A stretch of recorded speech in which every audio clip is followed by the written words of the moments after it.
তুমি জাল্লে জালালু, শেষ করা তো যায় না গে তোমার গুণগান। আল্লাহু আল্লাহু, তুমি কাদের গাফার, তুমি জলিল জাব্বার, অনন্ত অসীম তুমি রহিম রহমান। আল্লাহু আল্লাহু। আসসালামু আলাইকুম ওয়া রাহমাতুল্লাহি ওয়া বারাকাতুহু। আলহামদুলিল্লাহ ওয়াসসালাতু ওয়াসসালামু আলা রাসূলিল্লাহ ওয়া আলা আলিহি ওয়া আসহাবিহি ওয়া মান ওয়ালাহ। اللهم صل وسلم عليه وعلى آله وأصحابه ومن تبعهم بإحسان إلى يوم الدين. أما بعد, আমরা রিয়াদুস সালেহিনের শুরু থেকে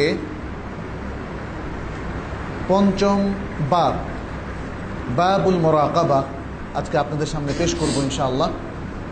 বাব আল মুরাকাবা, বাব মানে পড়েছে, আর মুরাকাবা শব্দটি আমাদের অনেকের কাছেই খুব পরিচিত। রাকাবা ইউরাকিবু মুরাকাবাতান, এর অর্থ হচ্ছে মনিটরিং করা, পর্যবেক্ষণ করা, অবজার্ভ করা, খেয়াল রাখা। আর গণিতের ক্ষেত্রে, ম্যাথমেটিক্সের ক্ষেত্রে মুরাকাবা থেকে মোরাকেব শব্দ এসেছে। মোরাকেব মানে অডিটর, যিনি অডিট করেন। অডিটরও কিন্তু খুব ভালো করে যাচাই বাছাই করে, দেখে কোথায় কি আছে, ঠিক আছে না বেঠিক আছে ইত্যাদি।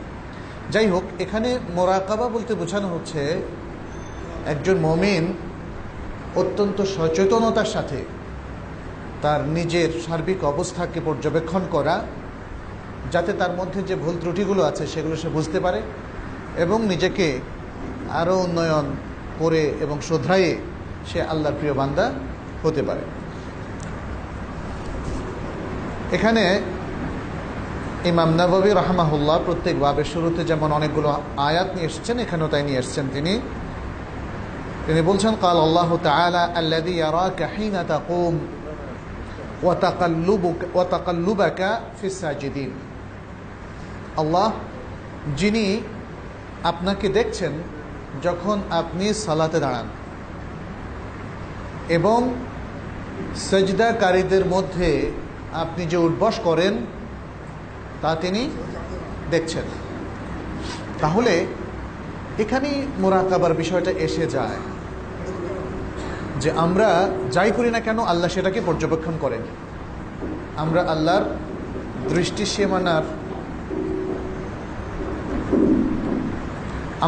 দৃষ্টি সীমানার মধ্যেই আছি। অতএব আল্লাহর মনিটরিং থেকে আমরা এক মুহূর্ত কিন্তু আলাদা হতে পারছি না, পারবও না। এই জিনিসটা যার মনে থাকবে তিনি খুব ভালো মুসলিম হতে পারবেন। তিনি সাধারণত চেষ্টা করবেন আল্লাহ রাসূল নির্দেশিত পন্থায় যাতে তিনি জীবনযাপন করতে পারেন এবং যা থেকে নিষেধ করেছেন তা থেকে তিনি বেঁচে চলতে পারেন। আমাদের দেশে মোরাকাবার আরেকটা অর্থ কারো কারো কাছে ধ্যান। ইসলামে ঠিক এই অর্থে বসে বসে সারাদিন বসে ধ্যান করার কোনো সিস্টেম কি আছে ইসলামে? ইসলামে এই সিস্টেমটা আসলে নেই। এটা কোনো কোনো ধর্মে আছে, যেমন সন্ন্যাসীরা করে থাকে হিন্দু ধর্মে কিংবা বৌদ্ধ ধর্মে। ইসলামে আসলে কোনো চিন্তাভাবনা না করে, কোনো দিকের আদকার না পড়ে, আল্লাহ এবং রাসূল নির্দেশিত কোনো ইবাদত না করে চুপচাপ ধ্যান করার কোনো সুযোগ নাই। আপনাকে এই মোরাকাবার মধ্যে থাকতে হবে, হয় সালাতের মাধ্যমে, নয় কোরআন তেলাওয়াতের মাধ্যমে, নয় সিয়াম পালনের মাধ্যমে, সেটা রমাদানের সিয়াম হোক অথবা নফল সিয়াম হোক, অথবা হজের মতো মহান কাজ করার মধ্য দিয়ে ইত্যাদি নানাভাবে আমরা এই কাজটি করতে পারি। আর যখন আমরা এই আল্লাহ নির্দেশিত কাজগুলো করি তখন আল্লাহু ইউরাকিবুনা, আল্লাহ আমাদেরকে খেয়াল করেন। ফলে যে ভালো কাজ করে তাকে তিনি পুরস্কৃত করেন, আর যে মন্দ কাজ করে তার হিসাবটা তিনি রেখে দেন। তাকে কখনো কখনো দুনিয়াতেও তার শাস্তি দিয়ে দেন, আবার কখনো তাকে তার শাস্তিটা আখিরাতের জন্য বরাদ্দ রাখেন। আমরা অনেকেই হয়তো কোনো ভুল ত্রুটি করার পরেও যখন দীর্ঘদিন ধরে আমাদের খুব ভালো মতোই দিন যায়, ভাবি যে বেঁচে গেলাম। আসলে কি বেঁচে গেলাম? কখনোই নয়। কারণ আল্লাহ আমাদের সব কিছু মোরাকাবা করেন, অর্থাৎ দেখেন, পর্যবেক্ষণ করেন। সূরা আশ-শুআরার 218 এবং 19 নম্বর আয়াতে সে কথাই আল্লাহ তাআলা বলেছেন যে আপনি যে সালাতের মধ্যে দাঁড়ান এটা আল্লাহ দেখেন, এবং আপনি যে সেজদাকারীদের মধ্যে উঠা বসা করেন, এই যে আজকে সালাতের মধ্যে দেন আমরা একসাথে যখন সালাত পড়লাম, এটাই হচ্ছে সেজদাকারীদের মধ্যে, অর্থাৎ জামাতে সালাতের সাথে আপনি সালাত আদায় করলেন, তাদের সাথে মুভ করলেন, ইমামের পিছনে মুভ করলেন, এটা আল্লাহ দেখেন। দ্বিতীয় আরেকটি আয়াত তিনি নিয়ে এসছেন আলে ইমরান থেকে 5 নম্বর আয়াত, ওয়াকালা তাআলা ইন্নাল্লাহা লা ইয়াখফা আলাইহি শাইউন ফিল আরদি ওয়ালা ফিস সামা। আল্লাহ তাআলা বলেছেন যে জমিনে এবং আসমানের মধ্যে কোনো কিছুই আল্লাহর কাছ থেকে গোপন থাকে না। এটা মুরাকাবের মেইন অর্থ। তাহলে গোপনে আপনি কোনো কিছু চিন্তা করবেন, ভাববেন, কোনো কাজ সম্পাদন করবেন, কোনো ভুল কাজ করবেন, দুর্নীতি করবেন, এটা আসলে আল্লাহর কাছে গোপন থাকবে না। ভালো কাজ করলে কি পরিণাম, কারণ সেটা আল্লাহ দেখেন। খারাপ কাজ করলে কি পরিণাম, কারণ সেটা আল্লাহ দেখেন। এরকম বেশ কিছু এক্সাম্পল আমরা এখানে হাদিসের মধ্যে পাবো ইনশাআল্লাহ। সূরা আল ফজরের 14 নম্বর আয়াতে বলা হয়েছে, ইমাম নববী বলছেন ওয়াকালা তাআলা, আল্লাহ বলছেন কি, ইন্না রাব্বাকা লাবিল মিরসাদ, নিশ্চয়ই তোমার রব ঘাটিতে আছেন। ঘাটিতে আছেন এর মানে হচ্ছে ঘাটিতে কারা থাকে? প্রহরায় থাকে না? একটা দেশের সৈন্যবাহিনী ঘাটিতে থাকে, তার মানে হচ্ছে কোনো অনুপ্রবেশকারী অনুপ্রবেশ করছে কিনা বা কোনো খারাপ কিছু হয়ে যাচ্ছে কিনা এগুলো তারা অবজার্ভ করেন, পর্যবেক্ষণ করেন, এবং পর্যবেক্ষণই শেষ কথা নয়, তারা বাস্তব পদক্ষেপও গ্রহণ করেন। ইন্না রাব্বাকা লাবিল মিরসাদ বলার উদ্দেশ্য হচ্ছে এই যে আমরা ভাবছি আমাদেরকে আল্লাহ তাআলা পর্যবেক্ষণ করছেন না, আসলে করছেন। এবং তিনি আমরা যা করছি তার পরিণামে যে পদক্ষেপ নেওয়া দরকার তার সঠিক পদক্ষেপ আল্লাহ নেবেন। ওয়াকালা তাআলা, আল্লাহ তাআলা আরো বলেন, ওয়াহুয়া মাআকুম আইনামা কুনতুম, তোমরা যেখানেই থাকো তিনি তোমাদের সাথেই আছেন। সূরা আল হাদিদের 4 নম্বর আয়াত। তোমরা যেখানেই থাকো তিনি তোমাদের সাথেই আছেন, কারণ তিনি সবকিছু জানেন, কারণ তিনি সবকিছু দেখেন, কারণ তিনি সবকিছু শোনেন। এই আয়াত থেকে কেউ কেউ মনে করে যে আল্লাহ সর্বত্র বিরাজমান, কিন্তু আল কোরআনের মধ্যে প্রচুর আয়াত এসেছে যার দ্বারা স্পষ্ট হয়ে গেছে যে আল্লাহ আরশের উপর আছেন, আল্লাহ আরশের উপর আছেন। আর আল্লাহ আমাদের সাথেই আছেন, অর্থাৎ ইলমের দিক থেকে, দেখার দিক থেকে, শোনার দিক থেকে, তার কুদরত ইফেক্টিভ হওয়ার দিক থেকে। কারণ আমাদের প্রত্যেকের উপর আল্লাহ যা চান তাই করতে পারেন, তাই না? কুন ফায়াকুন, ইদা আরাদা শাইআন আন ইয়াকুলা লাহু কুন ফায়াকুন। ফলে আল্লাহর কুদরত, আল্লাহর সবকিছু আমাদের উপরে ইফেক্টিভ। তাহলে কি আমরা বলবো না যে আল্লাহ আমাদের সাথে আছেন? আর আমরা যখন কোনো হকের উপর থাকি, কোনো সত্যের উপর থাকি, সততার উপর থাকি, তখনও যদি কেউ হতাশ হয়, তারপরেও এত সমস্যা, এত প্রবলেমস, তখন আমরা বলি লা তাহজান ইন্নাল্লাহা মা'ানা। যেভাবে আল্লাহ তাআলা শিখিয়ে দিয়েছেন, নবী সাল্লাল্লাহু আলাইহি সাল্লামকে তিনি আবু বকরকে বলেছিলেন, তাই না? লা তাহজান ইন্নাল্লাহা মা'ানা, চিন্তা করুন আল্লাহ আমাদের সাথেই আছেন। কারণ আল্লাহ আমাদেরকে উদ্ধার করবেন, আল্লাহ আমাদেরকে পরিত্রাণ দেবেন, তার কুদরত দিয়ে তিনি আমাদের জন্য যা প্রয়োজন সেটা ফুলফিল করবেন। তাহলে এটার মানে হচ্ছে আল্লাহর সাথে থাকা। যদি আপনি কাউকে দেখতে পান, সে অনেক দূরে, আজকাল কিন্তু সেটা সম্ভব না। আপনার ভিডিও ক্যামেরা অথবা ছোট্ট ক্যামেরা যদি লাগিয়ে দেওয়া হয় আর সেখানে ইন্টারনেট যদি কানেকশন থাকে, তাহলে কিন্তু অনেক দূরের জিনিস আমরা দেখতে পাই, কি হচ্ছে না হচ্ছে লাইভ, তাই না? তখন আমরা বলি দেখো আমি তোমার সাথেই আছি, আমি তোমার সাথেই আছি। সুতরাং এই সাথে থাকার অর্থটা অন্য আয়াতের সাথে একসাথে মিলিয়ে আমাদেরকে সিদ্ধান্তে আসতে হবে। হাদিসগুলোতে যেখানে রাসূলুল্লাহ সাল্লাল্লাহু আলাইহি ওয়াসাল্লাম স্পষ্ট করে যে দাসী বলেছিল আল্লাহু ফিস সামা, তাকে তিনি কারেক্ট করেছেন, বলেছেন যে তুমি ঠিক বলেছো, সে মোমেন, সে মোমেন, এই বিশ্বাসের কারণে সে মোমেন। তাহলে সেগুলোকে সামনে রেখে এবং এই আয়াতগুলোকে সামনে রেখে আমাদের সিদ্ধান্তে আসতে হবে যে আল্লাহ আসলে তার দাঁত এবং সত্তা সহকারে আছেন আরশের উপরে, আর তিনি তার জ্ঞান, তার জানাশোনা, তার দেখা, তার কুদরত, সব কিছু দিয়ে তিনি সমস্ত সৃষ্টির সাথেই আছেন। সুতরাং বিষয়গুলোকে সেভাবে যদি আমরা না বুঝি তাহলে বড় ধরনের আমাদের মধ্যে সমস্যা দেখা দেবে, আমাদের আকীদায় ত্রুটি দেখা দেবে এবং আমরা ঈমান হারাও হয়ে যেতে পারি। আল্লাহ আমাদের ঈমানকে রক্ষা করুন, আমিন। ওয়াকালা তাআলা, আল্লাহ তাআলা আরও বলেন, ইয়ালামু খাইনাতাল আয়ুন ওয়া মা তুখফিস সুদূর। চোখের যে টিপ, অনেক সময় টিপ দিয়ে অনেকে অনেক কিছু ইশারা দেয় না, আল্লাহ তাআলা চোখের এই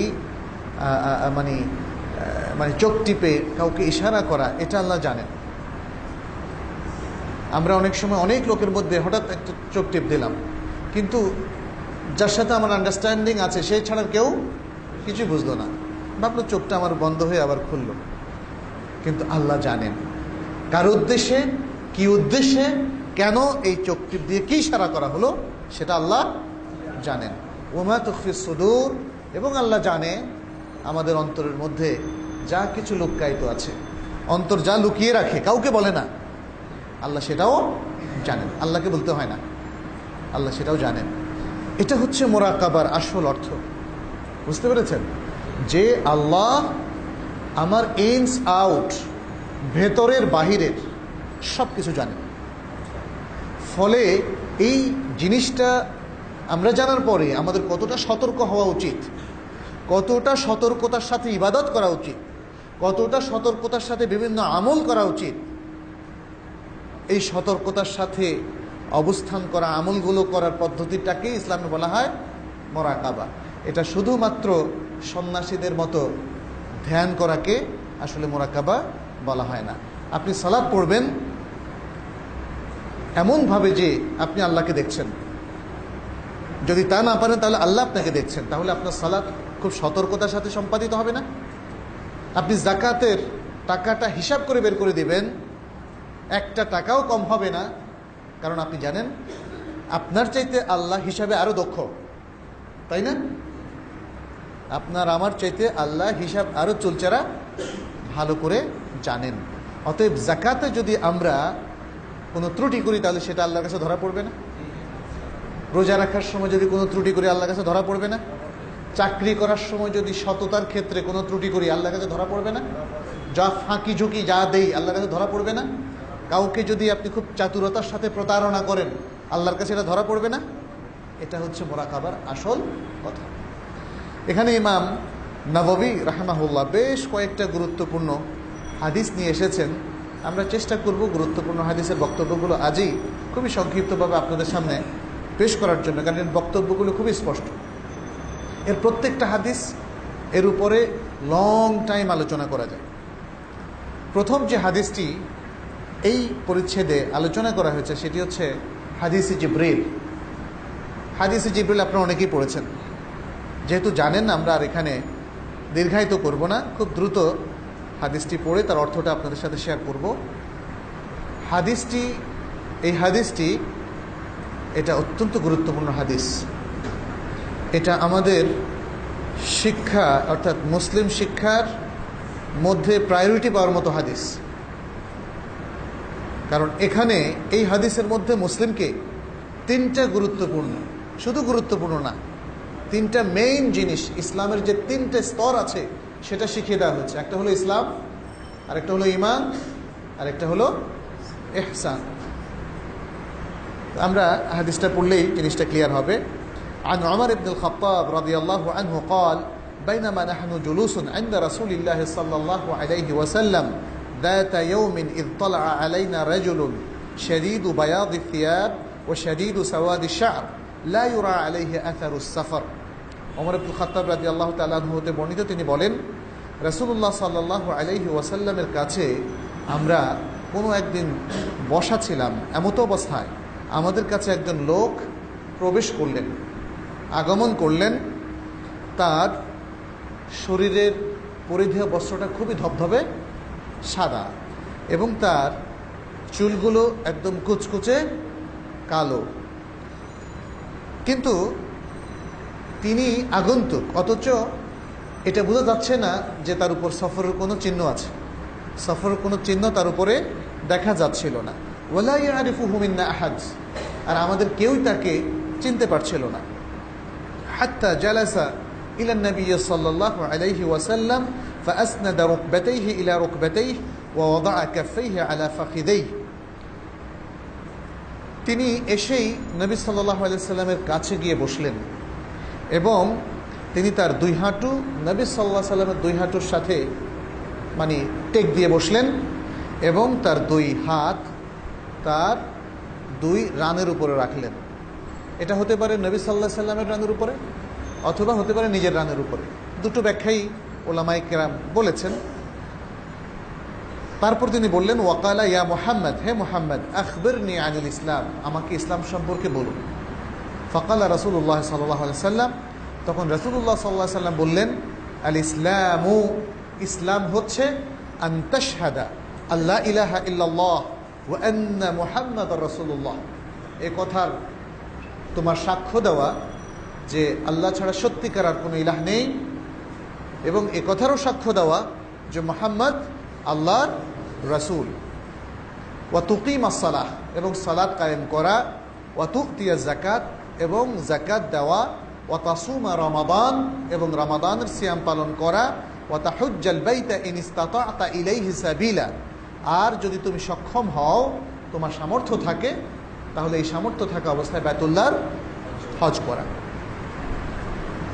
ক্বালা সাদাকত, নবী সাল্লাল্লাহু আলাইহি সাল্লামকে তিনি জিজ্ঞেস করলেন, আর নবী সাল্লাল্লাহু আলাইহি সাল্লাম উত্তর দেওয়ার পরে এখন বলছেন কি, আপনি সত্য বলেছেন। সে ব্যক্তি বলল, আপনি সত্য বলেছেন।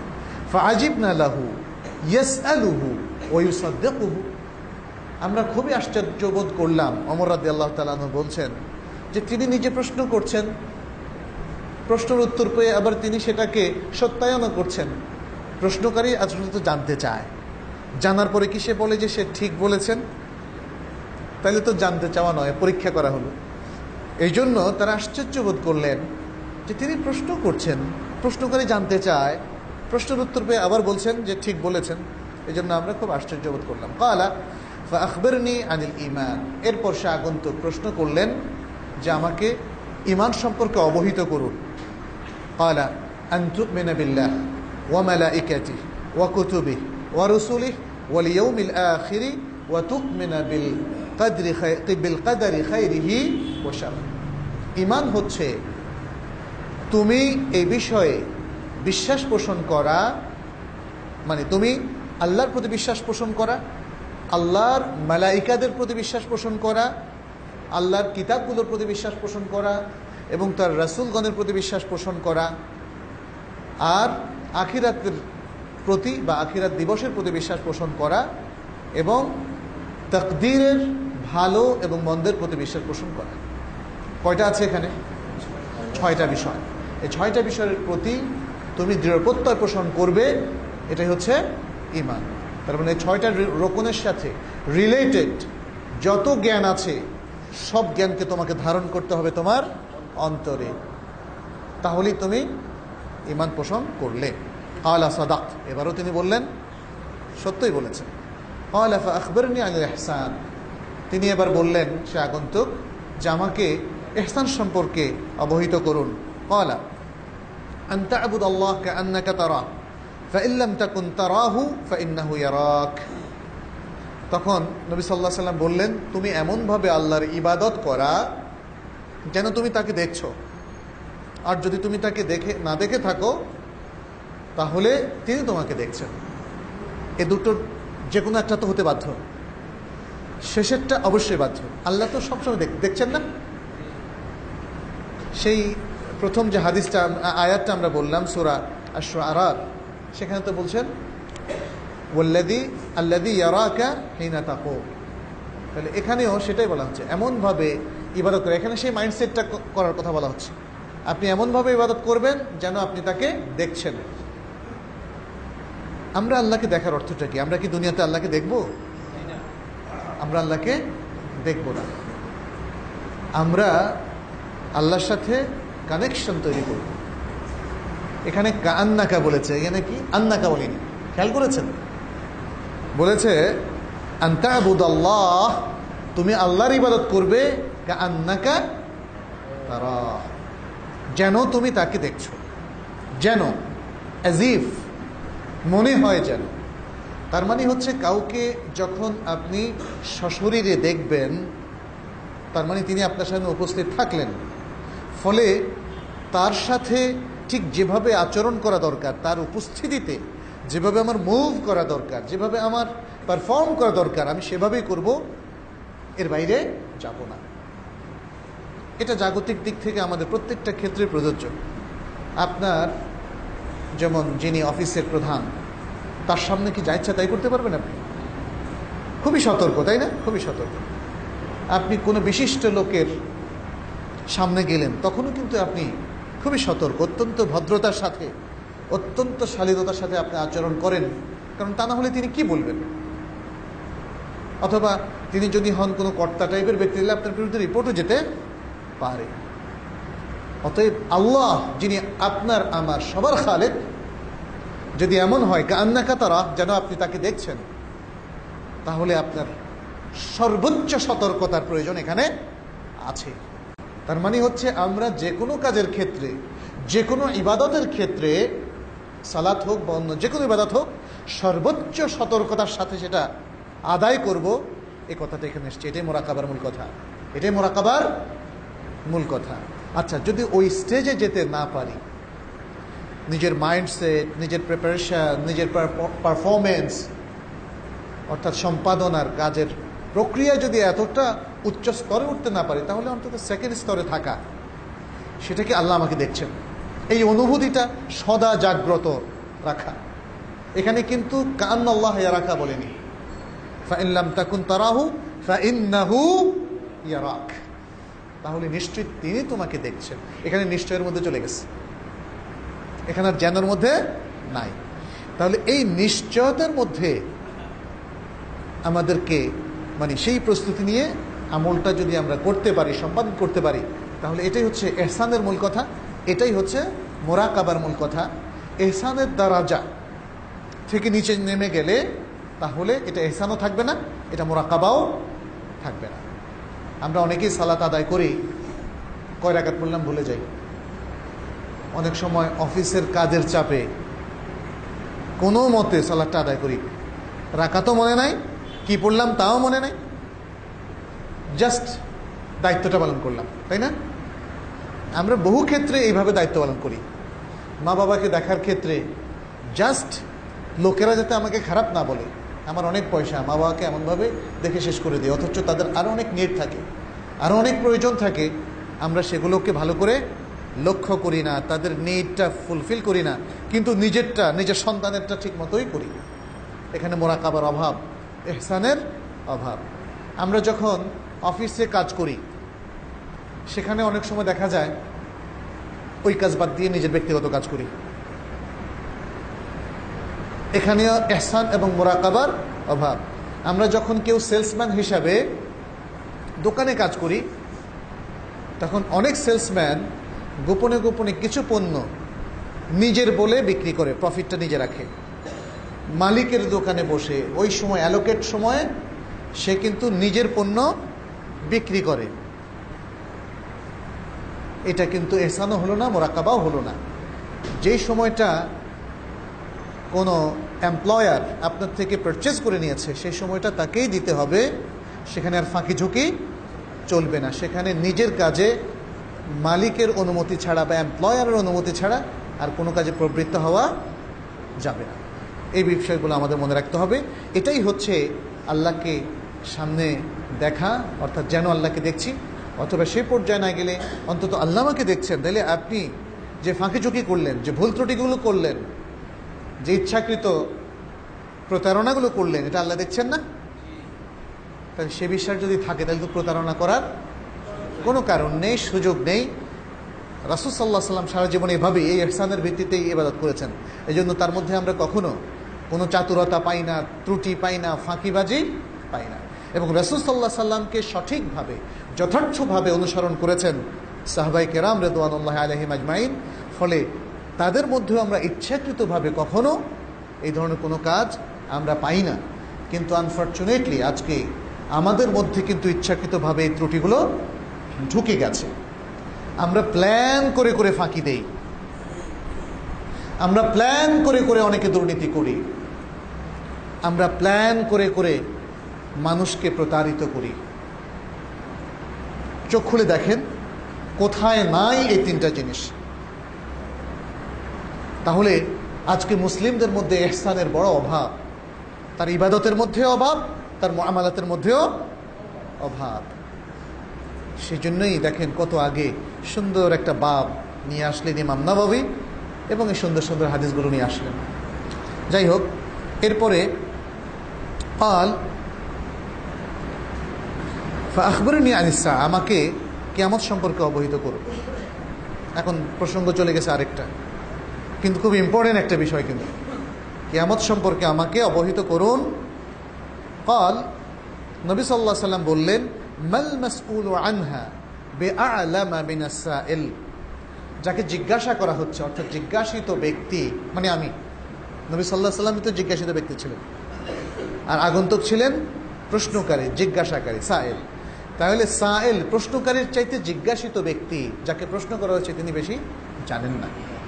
তার মানে হচ্ছে প্রশ্নকারী যেমন এ সম্পর্কে কিছু জানে না, যাকে প্রশ্ন করা হচ্ছে তিনিও এ সম্পর্কে কিছু জানেন না।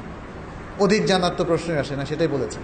ক্বালা ফাআখবিরনি আন আমারাতিহা, ঠিক আছে, আপনি আমাকে কিয়ামত সম্পর্কে অবহিত করতে পারছেন না, তাহলে এর চিহ্নগুলো সম্পর্কে, আলামতগুলো সম্পর্কে অবহিত করুন। তা আলামত তো রাসূল সাল্লাল্লাহু আলাইহি ওয়াসাল্লাম জানিয়েছেন। এই হাদিসে আমরা কিছু আলামত জানলাম। তিনি বললেন কি, ক্বাল আন তালিদাল আমাতু রাব্বাতাহা, যে মা তার মুনিবকে প্রসব করবে, এটা একটা আলামত। ওয়া আন তারাল হুফাতাল উরাতাল আলাতা রিআ শাই ইয়াতাতাওয়ালুনা ফিল বুনিয়ান, আর তুমি দেখবে যে যাদের খালি পা, পোশাকবিহীন, পোশাক পরার মতো যাদের হয়তো সামর্থ্য ছিল না, আলা, ফকির, মিসকিন এবং রাখাল যারা ছাগল চড়াতো, এই ধরনের লোকদের, এই স্ট্যান্ডার্ডের লোকদেরকে দেখবে যে তারা প্রাসাদ বানানোর ক্ষেত্রে প্রতিযোগিতা করছে। দুটো আলামত এখানে বলা হলো, দুটো আলামত। প্রথম আলামতটা হচ্ছে মা তার মনিবকে প্রসব করবে। এখানে কয়েকটা ইন্ডিকেশন, বিভিন্নভাবে ব্যাখ্যা এসেছে। একটা হতে পারে যে জেনা ব্যভিচারের এত বেশি প্রচলন হবে, সেখানে মায়ের মনিবকেই সে প্রসব করবে ইত্যাদি।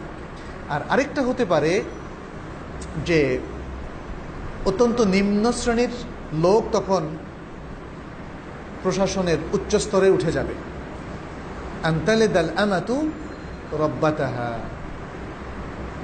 দাসীর সন্তান, সে তো দাসী হওয়ার কথা ছিল, তাই না? দাস একটা স্ট্যান্ডার্ড, সব যুগেই এটা একটা লোয়ার স্ট্যান্ডার্ড ছিল। কিন্তু কিয়ামতের আলামত হচ্ছে এই লোয়ার স্ট্যান্ডার্ডের লোকেরাই এক সময় যে কোনো ক্ষেত্রে তারাই শীর্ষে উঠে যাবে, তারাই শীর্ষে উঠে যাবে। এর পক্ষে আরও অন্যান্য দলিলও আছে, যেমন যারা জুহাল, যারা জাহেল, যারা ইগনোরেন্ট, যারা কম জানে, তারাই যে কোনো ক্ষেত্রে সবচেয়ে শীর্ষে আরোহণ করবে। এটা বিভিন্ন দেশে আমরা দেখি। ব্যবসায়িক মহলের মধ্যেও দেখা যাচ্ছে যে খুব বড় বড় শিক্ষিত পণ্ডিতরা কিন্তু ধনী না, তাই না?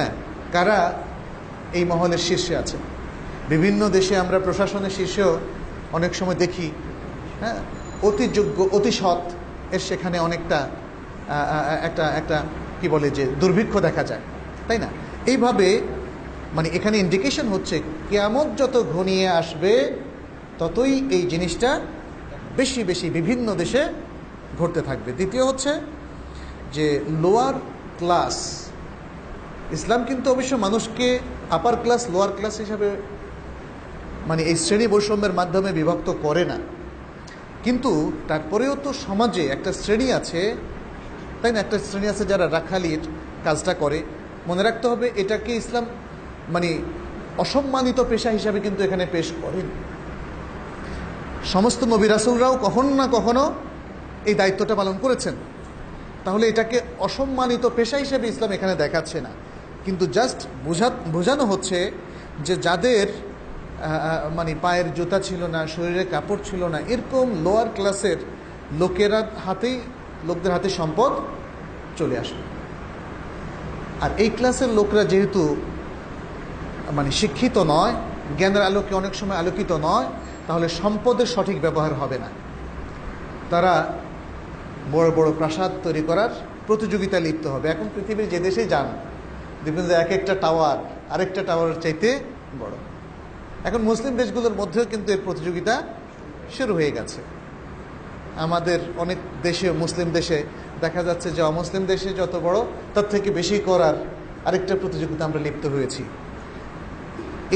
এই হাদিসটা বলছে এটা কিয়ামতের আলামত। আচ্ছা, সুম্মান তালাক, তখন সে ব্যক্তি চলে গেল, আগন্তুক চলে গেল। ফালাবিথতু মালিয়ান, ওমর রাদিয়াল্লাহু তাআলা বলছেন হাদিসটা, তখন আমি আরও বেশ কিছুক্ষণ অপেক্ষা করলাম। মানে উনি চলে গেল, এরপর কি হয় একটু দেখার তো আগ্রহ থাকে। সুম্মা কাল, এরপরে রাসূল সাল্লাল্লাহু আলাইহি ওয়াসাল্লাম আমাকে বললেন, ইয়া ওমর, হে ওমর, আতাদরি মানিস সাইল, তুমি কি জানো প্রশ্নকারী ব্যক্তি কে ছিল? কুলতু আল্লাহু ওয়া রাসূলুহু আ'লাম, আল্লাহ এবং তার রাসূল অধিক জানেন। এটা একটা আদব। সাহাবারা কোনো দিন জানার পরেও কিন্তু বলেননি যে এই উত্তর হচ্ছে এই। রাসূলুল্লাহ সাল্লাল্লাহু আলাইহি ওয়াসাল্লামের সাথে এই আদবটা তারা রক্ষা করতেন। আর আসলে এটা বাধ্যতামূলকও ছিল। বাধ্যতামূলক ছিল এই সেন্সে যে রাসূল সাল্লাল্লাহু আলাইহি ওয়াসাল্লামের কাছে যে কোনো মুহূর্তে ওহী আসতে পারে। আমি যা জানতাম সেটা তো চেঞ্জও হয়ে যেতে পারে, যে ওহীটা আমার কাছে পৌঁছেনি রাসূল জানেন। ফলে এটাই হচ্ছে সেফ জবাব, এটাই হচ্ছে আদব, এটাই হচ্ছে রাসূল সাল্লাল্লাহু আলাইহি ওয়াসাল্লামের প্রতি সম্মানবোধ, যে আমরা বলবো আল্লাহ এবং তার রাসূল অধিক জানেন। এই আদবটা থেকে আমাদের জন্য শিক্ষা হচ্ছে, আমরা যখন দেখব কোনো মাজলিসে আমাদের চাইতে অধিক জ্ঞান সম্পন্ন লোক আছে, তখন কেউ যদি প্রশ্ন করে বসে, নিজে জানা সত্ত্বেও তার উত্তর না দেওয়া।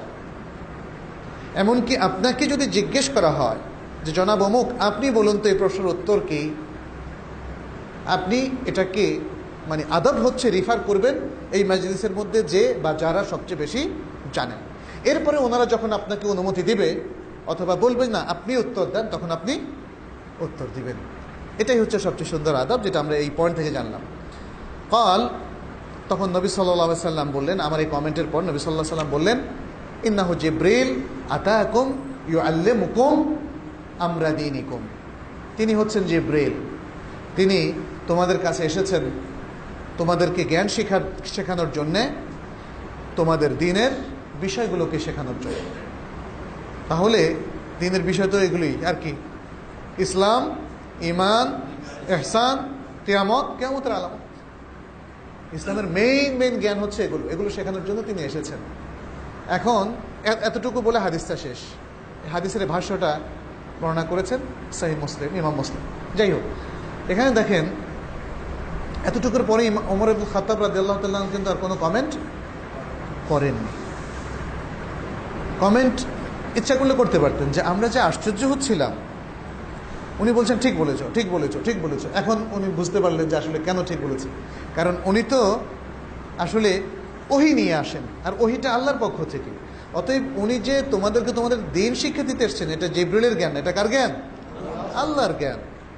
আল্লাহর এই জ্ঞানটাই তিনি নবী সাল্লাল্লাহু আলাইহি ওয়াসাল্লামের কাছে পৌঁছালেন, এবং নবীকে প্রশ্ন করার মধ্য দিয়ে এটা উপস্থিত সাহাবাদের মধ্যে তিনি মানে এই কনভারসেশনটা, এই নেগোসিয়েশনটা তিনি শোনালেন। তারপরে তিনি কমেন্ট করলেন, হ্যাঁ ঠিক বলেছো, ঠিক হয়েছে। তার মানে হচ্ছে ইসলামের এই ডেফিনেশনটা ঠিক, ওহীর জ্ঞানের আলোকে এই ডেফিনেশনটা ঠিক, তিনি সেটাকেও সার্টিফাই করলেন, ইমানের ডেফিনেশনটাকেও সার্টিফাই করলেন। এরপরের যে হাদিস সেটি হচ্ছে আন আবি যার জুনদুব ইবনে জুনাদা ওয়া আবি আব্দুর রহমান মুআদ ইবনে জাবাল রাদিয়াল্লাহু আনহুমা আন রাসূলিল্লাহ সাল্লাল্লাহু আলাইহি ওয়াসাল্লাম قال, আবু যার আমাদের কাছে বিখ্যাত একজন সাহাবী, তাই না? আবু যার আল গিফারি রাদিয়াল্লাহু তাআলা আনহু, তার নাম কি ছিল? জুনদুব বিন জুনাদা, জুনদুব বিন জুনাদা। আর মুআদ ইবনু জাবাল, তিনি তার নামে বেশি বিখ্যাত, মুআদ ইবনু জাবাল। আমরা সবাই তাকে চিনি তার নাম দিয়ে। তার কুনিয়াত কি ছিল? এখন তো আমি পড়লাম উপাধি আবু আব্দুর রহমান, আবু আব্দুর রহমান। আচ্ছা, এই দুজন থেকে একটা হাদিস বর্ণনা করা হয়েছে যে রাসূল সাল্লাল্লাহু আলাইহি সাল্লাম বলেছেন, ইত্তাকিল্লাহা হাইতুমা কুন্ত, যেখানেই থাকো আল্লাহকে ভয় করো, যেখানেই থাকো আল্লাহর তাকওয়ার সাথেই থাকো। ওয়া আতবি'is সাইয়্যাতাল হাসানাহ, আর যখনই কোনো ত্রুটি করে ফেলো সাথে সাথে ভালো করো। ত্রুটির পরপরই ভালো কাজ করো, পাপের পরপরই পুণ্যের কাজ করো। তামহুহা, তাহলে পুণ্যটা পাপকে ক্র্যাশ করে দেবে, ধ্বংস করে দেবে। তার মানে আজিফ আর পাপ থাকলো না। ওয়া খালিকিন নাসা বিখুলুকিন হাসান, আর মানুষের সাথে উত্তম চরিত্রের সাথে আচরণ করো। ছোট্ট হাদিস, তিনটা মেইন মূলনীতি দিয়েছে আমাদের, শুধু নির্দেশ নয়, তিনটা মূলনীতি দিয়েছে। একটা হচ্ছে পৃথিবীর যে কোনো প্রান্তেই আপনি থাকেন না কেন, কিংবা আপনি যদি মহাকাশেও যান কখনো কোনো অভিযানে, এখন তো মানুষ মহাকাশে যাচ্ছে, আবার কিছুদিন আসবে মহাকাশ যান, এরকম ছোট্ট আমাদের যে কার আছে না, এরকম কারও মহাকাশের কার তৈরি হবে। শুনতে পাচ্ছি যে এটা 2-3 বছরের মধ্যে আসবে বাজারে, উড়ন্ত কার একবার যদি উঠতে সুযোগ পায় তাহলে খুব অল্প টাইমের মধ্যে এটা কয়েক মিলিয়ন মাইল পর্যন্ত যেতে পারবে, সেই টেকনোলজি এসে যাবে। কঠিন কিছু না, আল্লাহ যদি শিখিয়ে দেন আমাদের জন্য কঠিন কিছু না, অদ্ভুত হওয়ার কিছু নেই। তো আপনি যদি মহাকাশেও থাকেন তাহলেও তাকওয়ার সাথেই থাকবেন। দুনিয়াতে থাকেন, জমিনে থাকেন, প্লেনে থাকেন, বাংলাদেশে থাকেন, অন্য দেশে থাকেন, তাকওয়ার সাথেই থাকবেন। এটা হচ্ছে প্রথম মূলনীতি, প্রথম গুরুত্বপূর্ণ নির্দেশ। আর দ্বিতীয়টা হচ্ছে, আল্লাহ তো আমাদেরকে 2 ধরনের প্রবণতা দিয়ে তৈরি করেছেন, পাপ করার প্রবণতা, পুণ্য করার প্রবণতা, তাই না? আমরা কেউ কি এমন আছি যে কখনোই পাপ হয় না, কখনোই ভুল হয় না? আছে কি? নেই। তাহলে আরেকটা ফর্মুলা দিয়ে দিলেন যে তোমরা তো পাপ করতেই থাকবে, কিন্তু পাপ মোচনের উপায়টা কি? উপায় একটা, পাপ করে আবার ভালো কাজ করো। এই ভালো কাজের মধ্যে একটা হচ্ছে তওবা, আমরা তওবার হাদিসগুলো কিন্তু পড়েছি। এই ভালো কাজের মধ্যে আরেকটা হচ্ছে ইস্তেগফার। এই ভালো কাজের মধ্যে আরেকটা হচ্ছে যে কোনো খারাপ কাজ করে ফেললে আবার একটা ভালো কাজ করা। তওবা ইস্তেগফার ছাড়াও আরও কোনো ভালো কাজ করে ফেলা। যেমন এক সাহাবী কোনো এক কারণে তার দাসীকে যখন খুব প্রহার করেছেন, ভালো কাজ কি করেছেন? তাকে আজাদ করে দিয়েছেন। রাসূল সাল্লাল্লাহু আলাইহি ওয়াসাল্লামের কাছে এসে বললেন, আমি তাকে খুব প্রহার করেছি, আজাদ করে দিতে চাই, কি করণীয়? বললেন যে ঠিক আছে, নিয়ে আসো। নিয়ে আসার পরে রাসূল সাল্লাল্লাহু আলাইহি ওয়াসাল্লাম তার 2টো পরীক্ষা নিলেন, এটা একটু আগেও বলেছি। বলো তো দেখি আল্লাহ কোথায়? বলল যে আল্লাহ আসমানে আছেন। আর কে আমি? বলো তো দেখি। আপনি তো আল্লাহর রাসূল। তখন তিনি বললেন ওই সাহাবীকে, আতিকহা ফাইন্নাহা মুমিনা, একে আজাদ করে দাও কারণ সে মুমিন। তাহলে এখানে তিনি দেখেন, তিনি খারাপ কাজ করেছিলেন একটু। একজন দাসীকে এইভাবে প্রহার কি রাসূল সাল্লাল্লাহু আলাইহি ওয়াসাল্লাম কখনো করেছেন? করেন, কিন্তু তিনি করেছেন। কিন্তু এই যে এই হাদিসের ইনস্ট্রাকশন ফলো করেছেন। রাসূল সাল্লাল্লাহু আলাইহি ওয়াসাল্লামের কাছে এসে জিজ্ঞেস করেছেন, তাহলে ভালো কাজ কি করবো আমি? একে তো এরকম টর্চার করেছি। বললেন যে তাইলে তাকে আজাদ করে দাও কারণ সে মুমিন। এভাবে আমরা নানাভাবে যখন ভুল ত্রুটি করতে থাকি, তখন আমরা কখনো সদকা করতে পারি, কখনো কোরআন তেলাওয়াতে লেগে যেতে পারি, কখনো আরও জনকল্যাণের কাজ করতে পারি, মানুষের ভালোর কাজ করতে পারি ইত্যাদি। কোনো প্রতিবেশীকে যদি কষ্ট দিয়ে থাকি, তাহলে ভালো কাজ হচ্ছে কি? তার কাছে গিয়ে ক্ষমা চাওয়া। কারো গীবত করে থাকলে সেখানেও তওবা ইস্তেগফার করা এবং সংশ্লিষ্ট ব্যক্তি থেকে ক্ষমা নেওয়া ইত্যাদি। এইভাবে এই কার্যক্রমটা যদি চালু থাকে, তাহলে মোমেন যখনই মারা যাক তার কোনো সমস্যা হবে না। আর তৃতীয় হচ্ছে, দেখেন আখলাকের কথা এসেছে, যেটা আমাদের মুসলিমদের সবচেয়ে বড় প্রবলেম। আখলাকে আমাদের সবচেয়ে বড় ত্রুটি। এটা হচ্ছে রাসূল সাল্লাল্লাহু আলাইহি ওয়াসাল্লামের তৃতীয় মূলনীতি। রাসূল সাল্লাল্লাহু আলাইহি ওয়াসাল্লাম এত পপুলার হয়েছিলেন কেন? আখলাকের কারণে। আখলাকের কারণে, কারণ কোরআন বলছে আখলাক না থাকলে তিনি আনপপুলার হয়ে যেতেন। কোরআন কিন্তু এইভাবেই কথাটা বলেছে, আপনি আপনার আখলাক ভালো না হলে আনপপুলার হতেন। কীভাবে বলেছে কোরআন? বলছে ওয়ালাউ কুনতা ফাযযান গালিযাল কলবি লানফাদ্দু মিন হাওলিক। যদি তুমি কঠোর ভাষা সম্পন্ন, হৃদয় সম্পন্ন হতে, তাহলে মানুষ তোমার চারপাশ থেকে চলে যেত। তার মানে তুমি আনপপুলার হয়ে যেত, মানুষের কাছে অপ্রিয় হয়ে যেত। কিন্তু এখন যেই আসে মোহাম্মদ সাল্লাল্লাহু আলাইহি ওয়াসাল্লামকে ভালো না বেশি পারে না। আর এই ভালোবাসাটা এত প্রবল যে আজকে এই 1400 বছর পরেও আমরা যারাই রাসূল সাল্লাল্লাহু আলাইহি ওয়াসাল্লামের সিরাত পড়ি, আমরা তাকে ভালোবাসতে বাধ্য, তাই না? আমাদের মনটা এই ব্যক্তির প্রতি এত শ্রদ্ধা বোধে আপ্লুত হয়, সুবহানাল্লাহ। তবে এই ভালোবাসাটাকে একটু বুদ্ধিবৃত্তিক পরিচালিত করতে হবে। সেটা হচ্ছে এই, রাসূলকে আমরা ভালোবাসে যদি উল্টাপাল্টা নাচতে থাকেন, ঢোল বাজাতে থাকেন, কিংবা এমন কোনো কাজ করে ফেলেন যেটার সাথে শরীয়তের কোনো রিলেশন নাই, তাহলে এই ভালোবাসাটা ইনভ্যালিড হয়ে যাবে। রাসূলের এই ভালোবাসাটাকে বুদ্ধিবৃত্তি কাজে লাগাতে হবে, এবং সেটা হচ্ছে তার সুন্নাহর সঠিক অনুসরণ। আপনি জীবনের প্রত্যেকটা ক্ষেত্রে যদি রাসূল সাল্লাল্লাহু আলাইহি সাল্লামের সহিহ সুন্নাহকে আপনি প্রায়োরিটি দেন সমস্ত পৃথিবীর অন্য লোকদের কথার উপরে, অন্য ব্যক্তিদের কথার উপরে, তাহলেই আপনি, এটা প্রমাণিত হলো যে আপনি রাসূলুল্লাহ সাল্লাল্লাহু আলাইহি সাল্লামকে সত্যিকার ভালোবাসেন। রাসূলের মহাব্বতের পূর্ব শর্তই হচ্ছে তার সুন্নাহর সঠিক ইত্তেবা। অতএব রাসূল সাল্লাল্লাহু আলাইহি সাল্লামের সুন্নাহর ইত্তেবা না করে তাকে ভালোবাসার দাবিটা একদমই বৃথা, একদমই ভুল দাবি, এবং এই দাবিটা কখনোই আল্লাহ রাসূলের কারো কাছেই গ্রহণযোগ্য হবে না। যাই হোক, আমরা আখলাকের কথা বলছিলাম। আজকে বর্তমান যে কোনো প্রেক্ষাপটে মুসলিমকে অবশ্যই আখলাকি হতে হবে। মানুষের সাথে আমার আপনার আচরণ অবশ্যই ভালো করতে হবে। এই আখলাকের মধ্যে আছে আমাদের আচরণগত আখলাক, এই আখলাকের মধ্যে আমাদের আছে অন্যের সাথে বিহেভিয়ারের ক্ষেত্রে, আমাদের অর্থনৈতিক ক্ষেত্রে আখলাক। যে ব্যক্তি ঘুষ খায় তাকে কি আমরা আখলাকি বলবো? যে ব্যক্তি চুরি করে তাকে কি আমরা আখলাকি বলবো? যে ব্যক্তি ছিনতাই করে তাকে কি আমরা আখলাকি বলবো? যে ব্যক্তি অন্যের সম্পদ, প্রতিবেশী কিংবা আত্মীয় স্বজন, আপন ভাই বেরাদার কিংবা সমাজের অন্য ইন্ডিভিজুয়ালদের সম্পদ আত্মসাৎ করে নানা ছলে বলে কৌশলে, তাকে কি আমরা আখলাকি বলবো?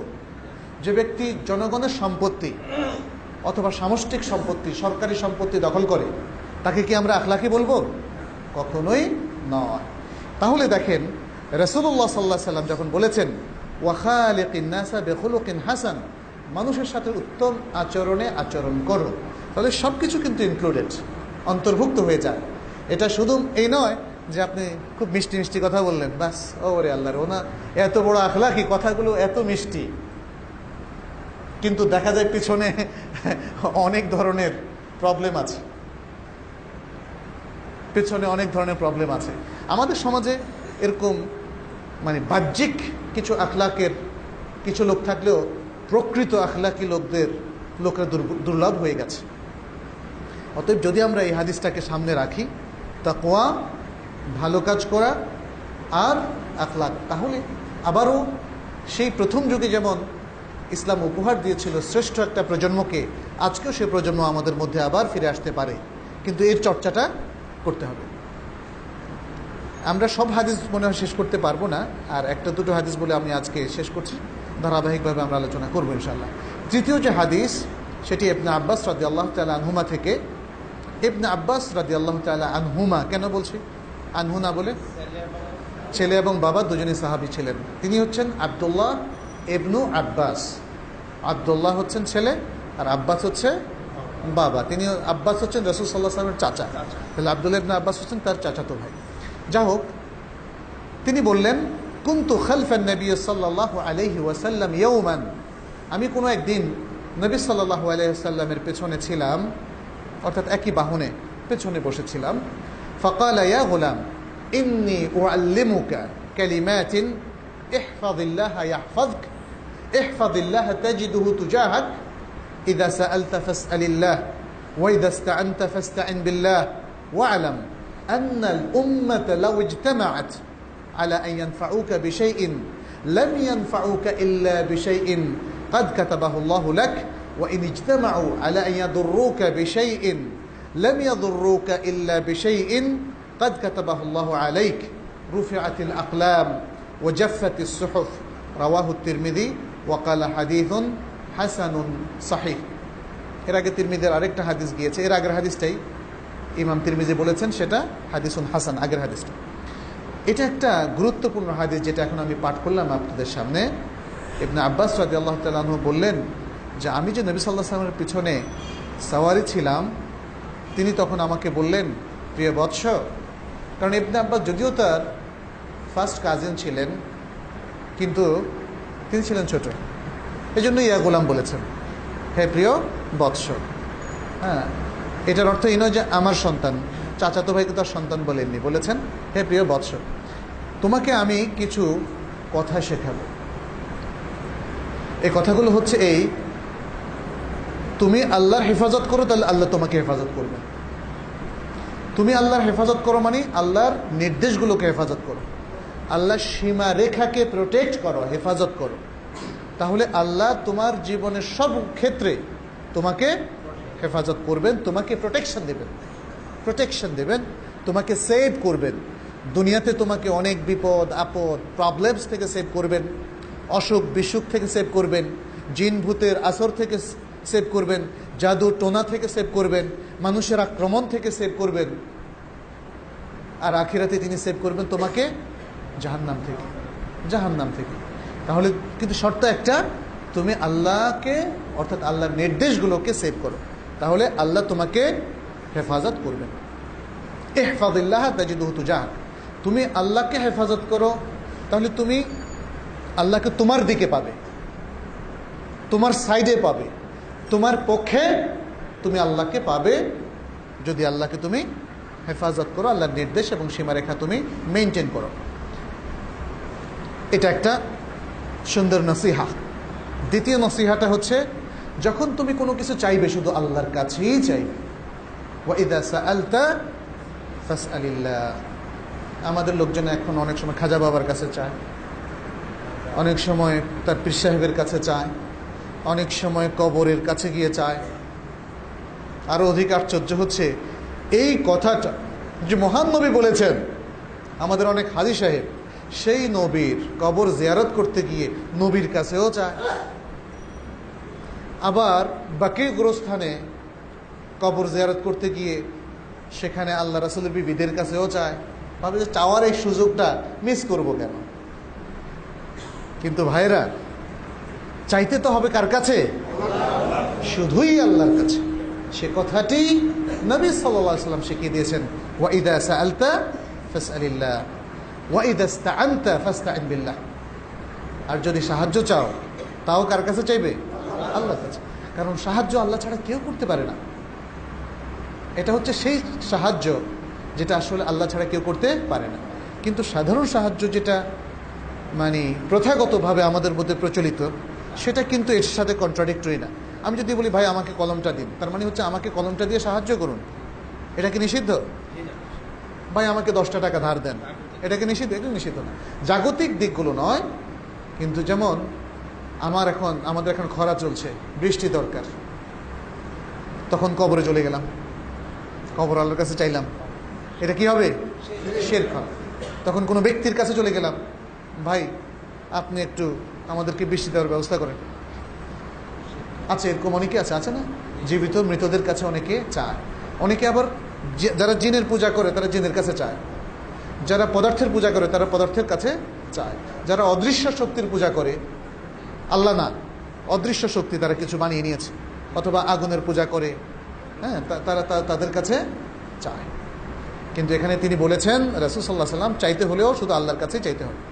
এরপরে যে কথাটা বলেছেন, এই মাইন্ডসেটটা আমাদের প্রয়োজন, এই আকীদাটা আমাদের দৃঢ়ভাবে পোষণ করা দরকার।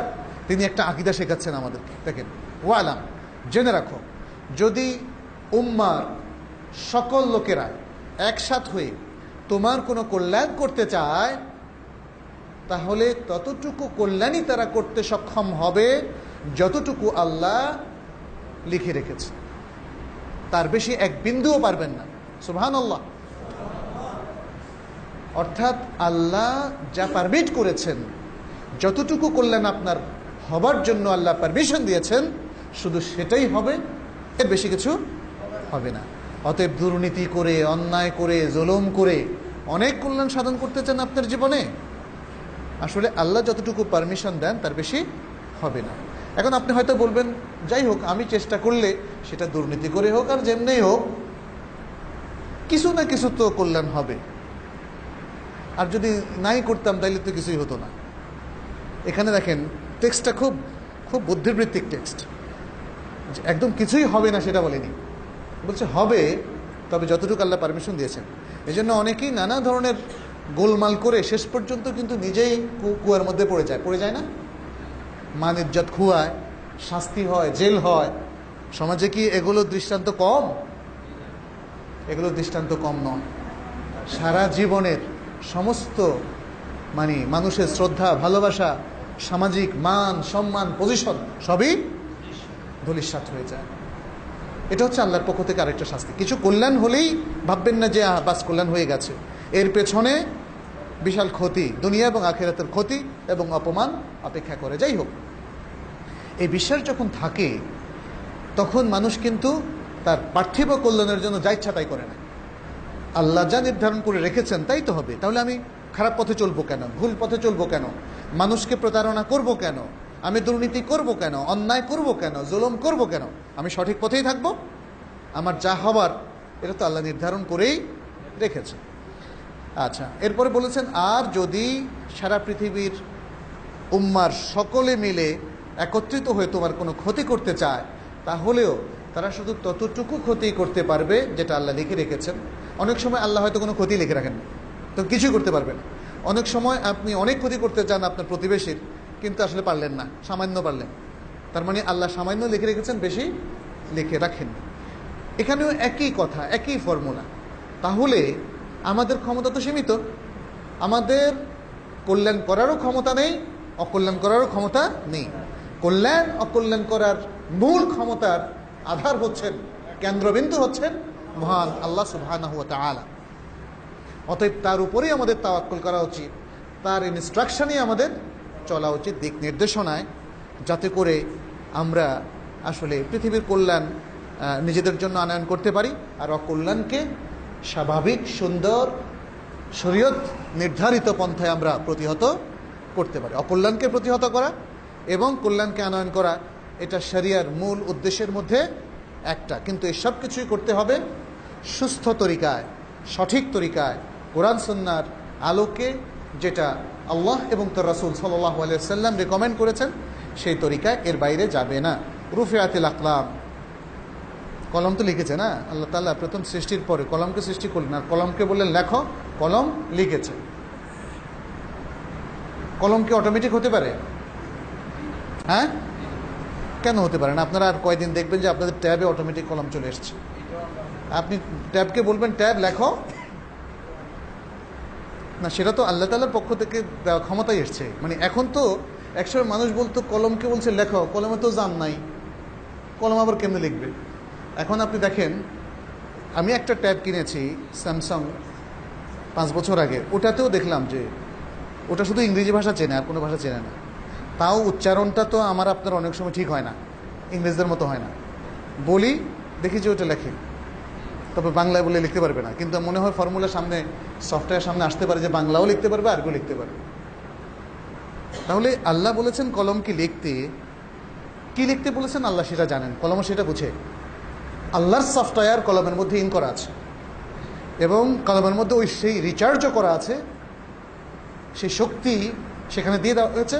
ফলে কলমকে বললেন লিখো, কলম লিখে শেষ। কলমের লেখায় কিছু বাকি আছে নাকি?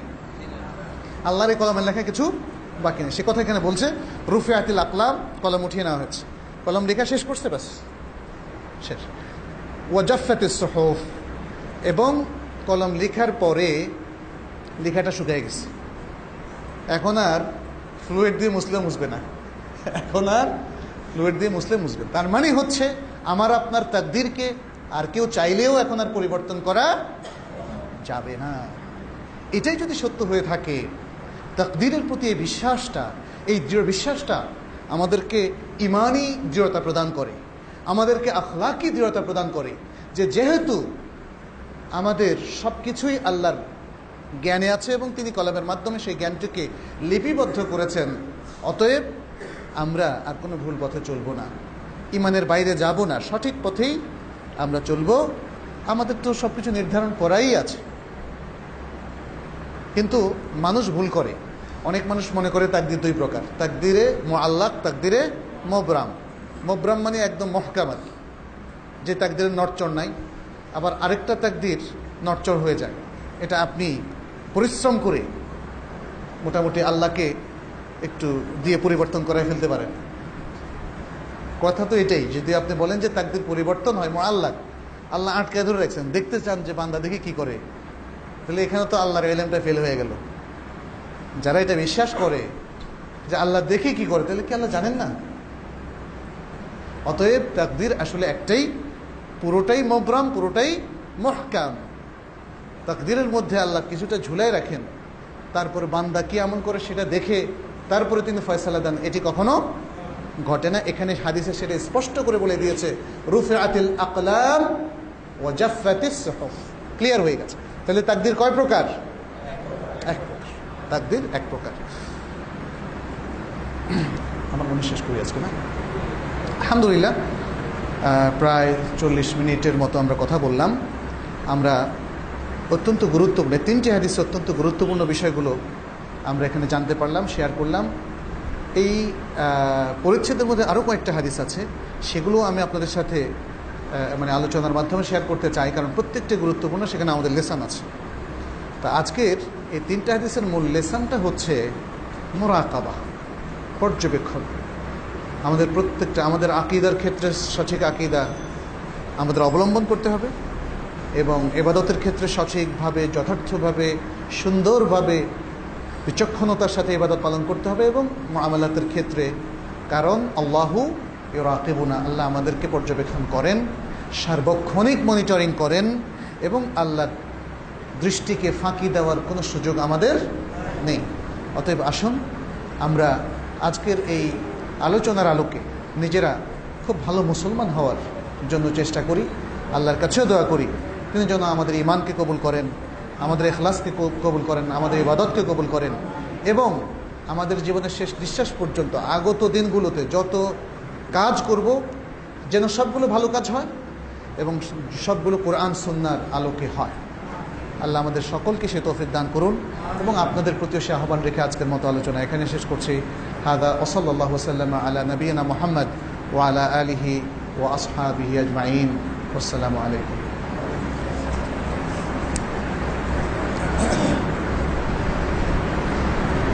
আলহামদুলিল্লাহ, আমরা অত্যন্ত গুরুত্বপূর্ণ একটি পরিচ্ছেদ মুরাকাবা, যেটি আমাদের সমাজে বর্তমানে বিকৃত অবস্থায় আছে।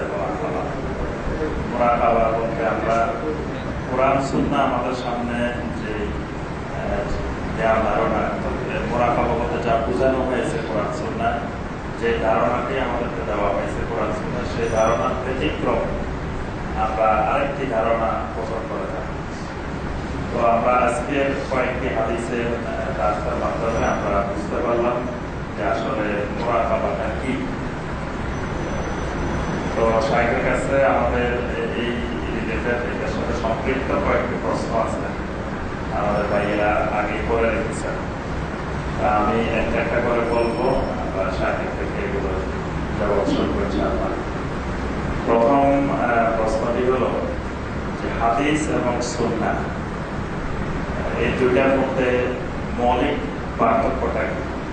বর্তমানে আমরা অনেককে বলতে শুনি, কেউ বলতে আমরা সুন্নাহ মানে হাদিস মানি না, আবার এটা নিয়ে বিভিন্ন কথাবার্তা আমরা সমাজে শুনি।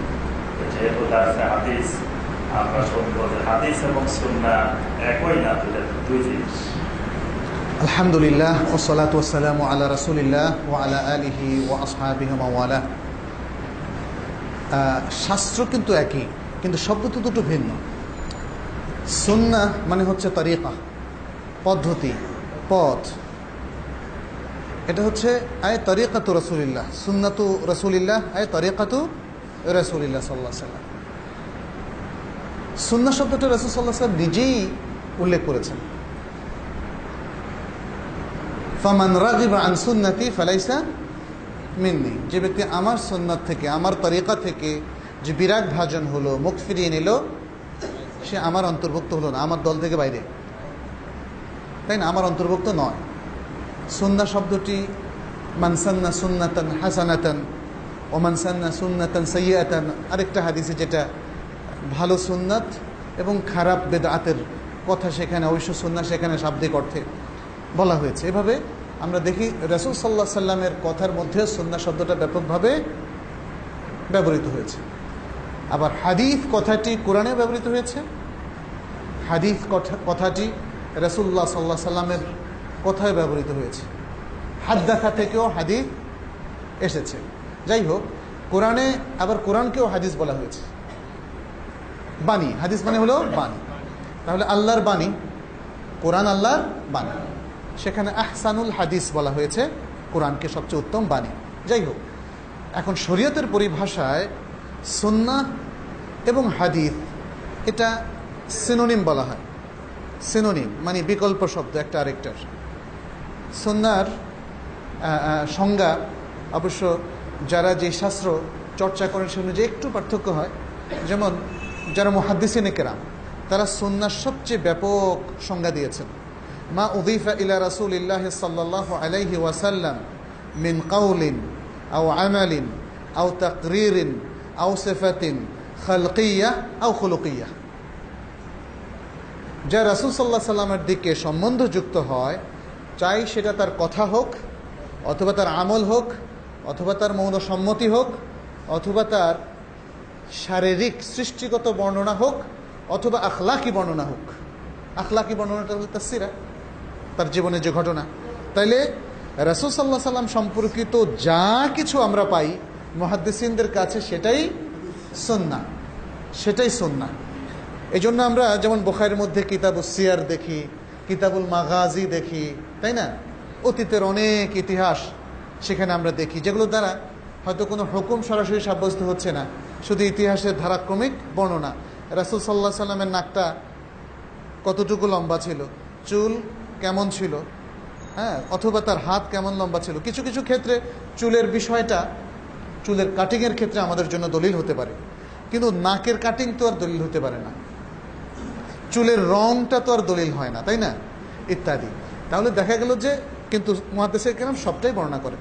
আবার দেখা যাচ্ছে ফুকাহা এবং উসুলিয়িন, যারা উসুল ফিকহ এবং ফিকহ নিয়ে গবেষণা করেছেন, তারা রাসূল সাল্লাল্লাহু আলাইহি সাল্লামের জীবনের যে অংশগুলো শরীয়তের দলিল হিসাবে বিবেচ্য সেটাকে সুন্নাহ বলেছেন।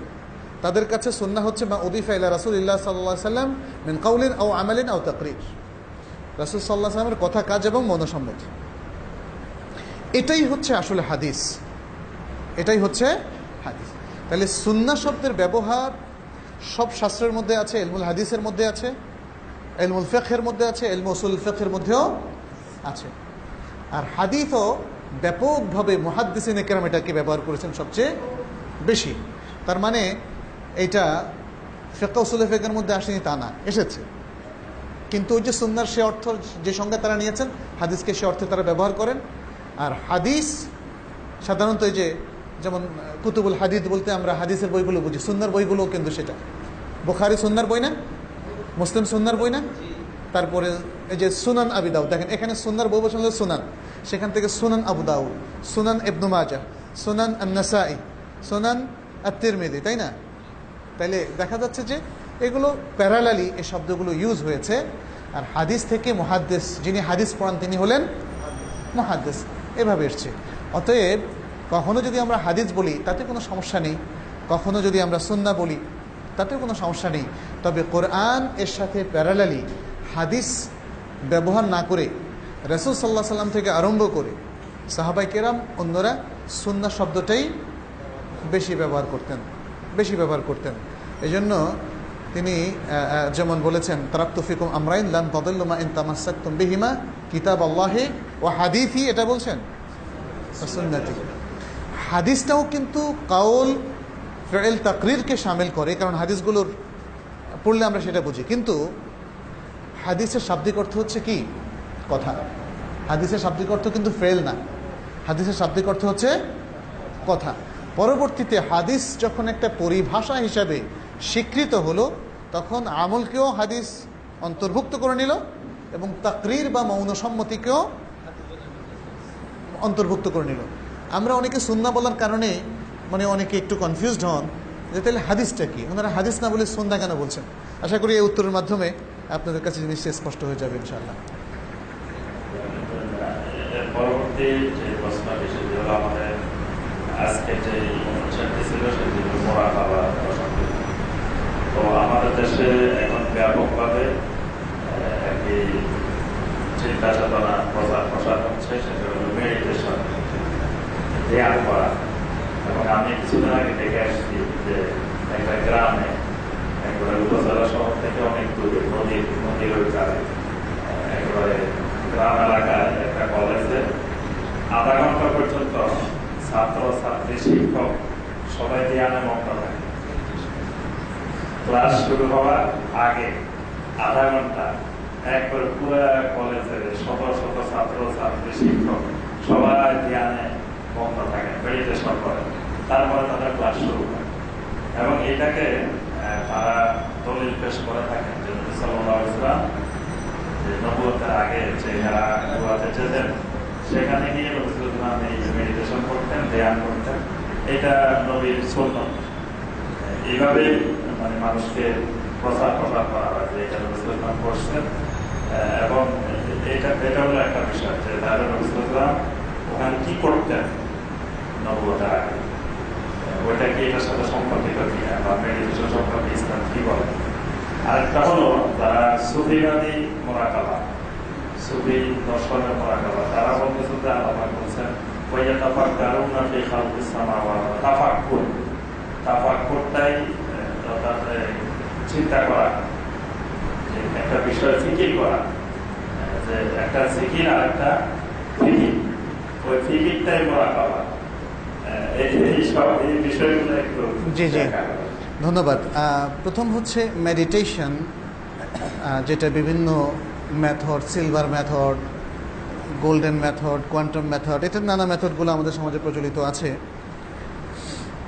আসলে মোরাকাবার সঠিক দৃষ্টিভঙ্গি আমরা অনেকেই ব্যাখ্যা না করার কারণে মানুষ মিসগাইডেড হচ্ছে।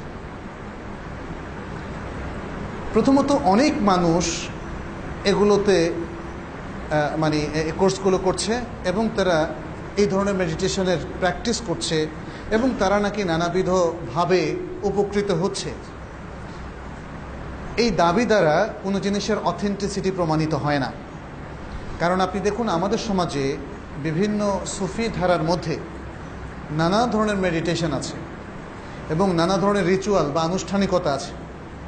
আপনি ইউটিউবে গেলে এখন সব দেখা যায়।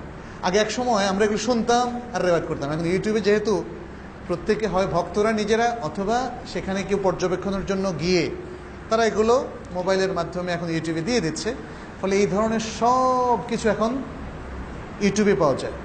যেমন হজ বাবার ঘটনা পাওয়া যায়, বিভিন্ন যে বাবা কিংবা বাগিদের ঘটনা এখানে পাওয়া যাচ্ছে, নানা ধরনের চর্চা তাদের সেখানে আছে, বাঁশ বেয়ে উঠতেছে মানুষ, সেটাও এখানে পাওয়া যাচ্ছে, তাই না? এটাও এক ধরনের মনে হয় মোরাকাবার সর্বোচ্চ স্তর তাদের দৃষ্টিভঙ্গি অনুযায়ী। আবার একজন আরেকজনের পিঠে, তারপরে আরেকজন, এভাবেও মোরাকাবা চলে। মানে যদি আপনি দেখেন যে সবখানে তো অনেক লোক, অগণিত লোক, যদি আপনি ভাবেন যে অগণিত লোক যেহেতু এটা করছে তাহলে এর মধ্যে কিছু না কিছু সত্যতা আছে, কিছু উপকার পাচ্ছে। নাহলে এত লোক কেন এগুলো খামাখা করবে? মানুষকে তো আল্লাহ দাবিল অকুল বা আকলমান লোক হিসাবে বানিয়েছেন। বাহ্যিক দৃষ্টি থেকে এগুলো আকল মনে হয় না। তো মানুষ উপকার পাচ্ছে দেখে এরকম মানে বেয়াক্কালি কাজগুলো অনেক সময় করে থাকে। তো যাই হোক, আমাদের কথা হচ্ছে আসলে ইসলামের দৃষ্টিতে এই ধরনের মেডিটেশনগুলো কতটা উত্তীর্ণ সেটা আমাদের কোরআন সুন্নাহ ভিত্তিক বিশ্লেষণেই প্রমাণ করতে হবে। অনেক মানুষ উপকার পাচ্ছে, অনেক মানুষ এই ধরনের কোর্স করছে, ইট ইজ নট এ দলিল, ইট ইজ নট এভিডেন্স। কারণ প্রত্যেক মানুষ যত উদ্ভট কাজ করবে সে লিপ্ত হোক না কেন, তার বিশ্বাস অনুযায়ী সে বেনিফিট পাচ্ছে।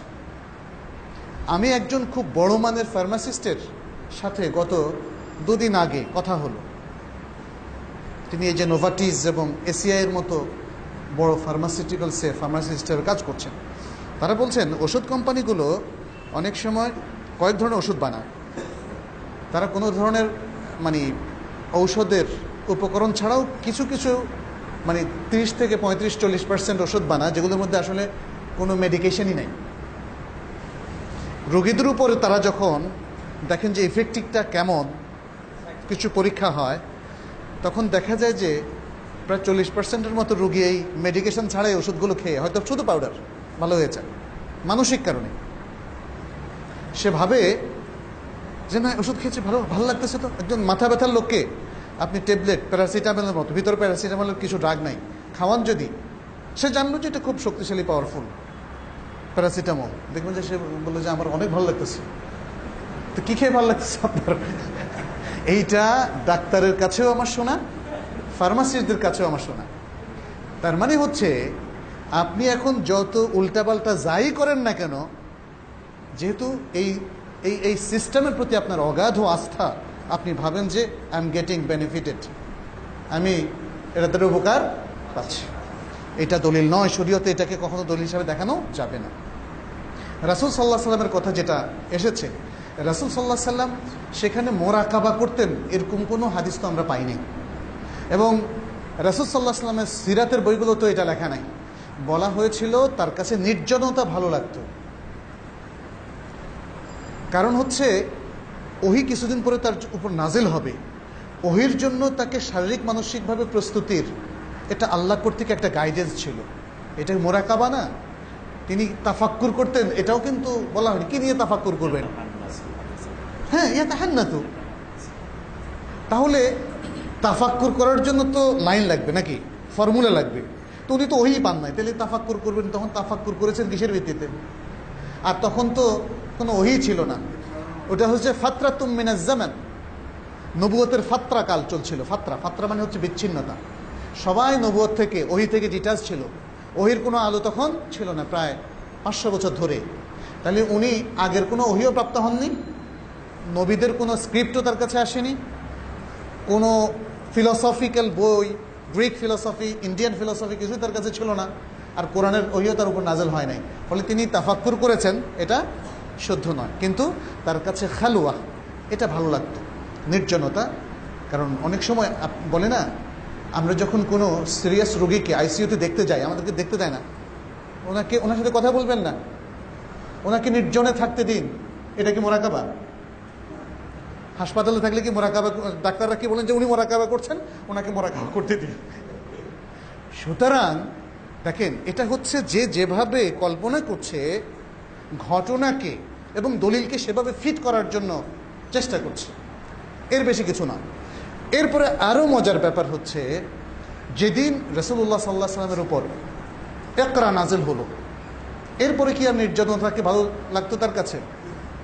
এরপরে কি তিনি আবার ওই হেরা গুহা আবার ফিরে যেতেন, যে একবার যখন ওহী এখানে পাইছি, ওখানেই ওহী নাজিল হবে, আর কোথাও হবে না, এবার যাও ওখানে? কেউ কেউ বলেন যে উনি মোরাকাবা করতে করতে আল্লাহ দেখলেন যে এত মোরাকাবা করছে, এখন ওহী নাজিলে কেমন হয়? ওহী কি এই জন্য নাজিল হয়েছে মোরাকাবার কারণে? ইয়া সালাম, ওহী নাজিল হয়েছে কারণ আল্লাহ তাআলা তাকে চয়ন করেছিলেন, নির্বাচিত করেছিলেন শেষ নবী হিসাবে। প্রত্যেক নবীকে আল্লাহ তাআলা আগে থেকে চয়ন করে রেখেছিলেন, তার উপরে এই সময় এইভাবে হবে। অতএব মোরাকাবার কারণে আল্লাহ সন্তুষ্ট হয়ে তার উপর কোনো ওহী নাজিল করেননি।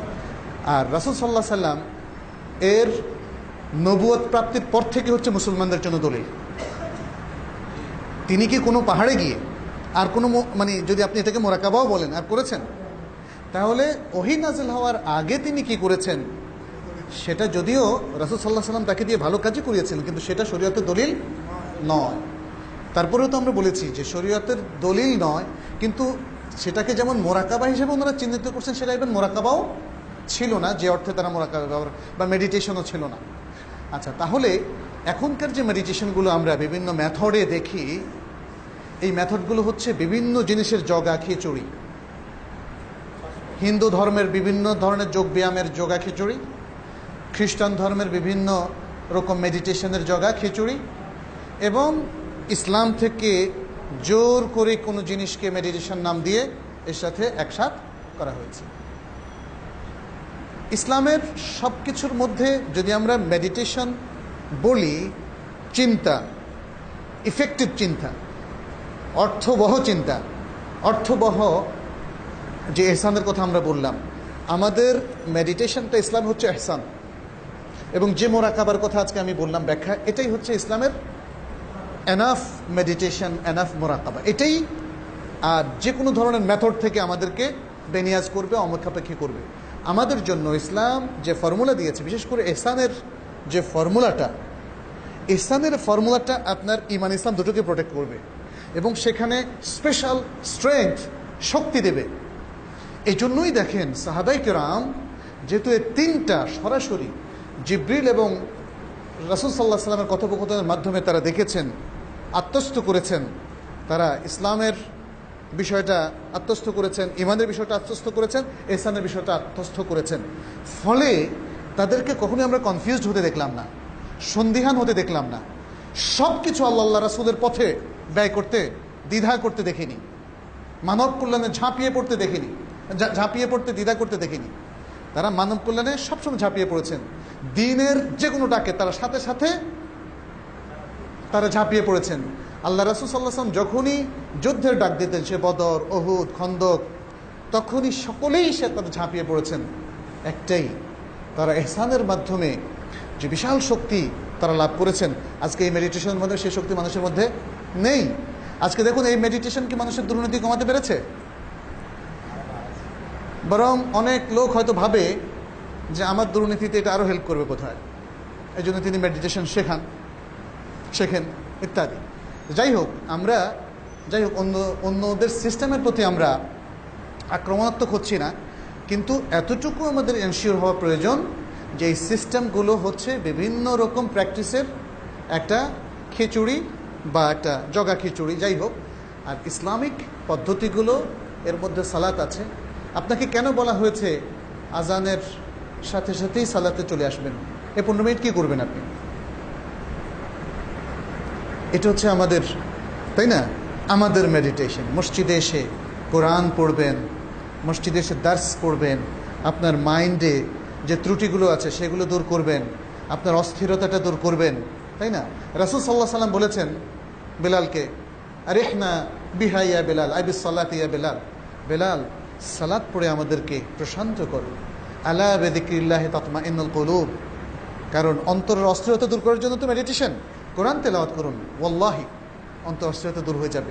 কোরআন তেলাওয়াত করুন সুন্দরভাবে, বিশুদ্ধভাবে। কোরআন তেলাওয়াত করুন অর্থ বুঝে বুঝে। কোরআন তেলাওয়াত করুন চিন্তা করে করে, এবং প্রতিটা আয়াতের সাথে ঈমানকে ইনক্রিজ করুন, বৃদ্ধি করুন। তাহলে দেখুন আপনার আর এই পৃথিবীর বিভিন্ন সিস্টেমের মেডিটেশনের কোনো প্রয়োজন হবে না। আর যেটা বলা হয়েছে যে বিভিন্ন সুফি যে মেডিটেশনগুলো, সুফি মেডিটেশনগুলো আমরা দেখতে পাচ্ছি, এখানে মেডিটেশনের যে ধারণাটা আমরা এখান থেকে হাদিসগুলো থেকে পেলাম, আয়াতগুলো থেকে পেলাম, ওটা সম্পূর্ণ ভিন্ন ধরনের। বরং এটা অন্য ধর্মের মানে মেডিটেশনের সাথে মিলে যায়। আপনি বিশেষ আসনে বসে চুপ থাকলেন অনেকক্ষণ, বিশেষ রুমে বসে, খানকায় বসে চুপ থাকলেন অনেকক্ষণ।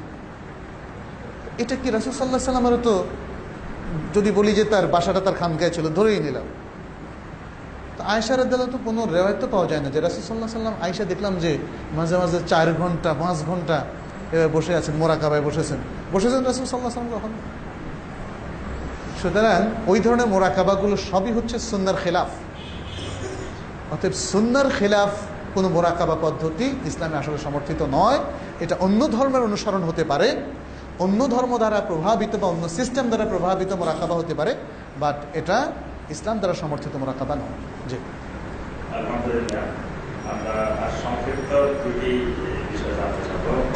এই বিষয় হলো, বর্তমানে আলহামদুলিল্লাহ আমাদের বাংলাদেশের মানুষ এবং পৃথিবীর সব দেশের মানুষের একটি সচেতনতা তৈরি হয়েছে যে মানুষ যে কোনো বিষয়ে এখন কোরআন সুন্নাহর দলিল জানতে চায়, দলিল কি জানতে চায়।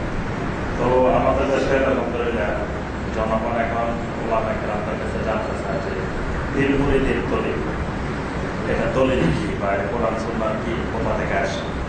তো বর্তমানে আমাদের দেশের সর্বোচ্চ যারা ওলামা কেরাম, সবচেয়ে বড় বড় আলেম হিসাবে যারা আমাদের দেশে পরিচিত, তারা সকলেই দলিল দিচ্ছেন।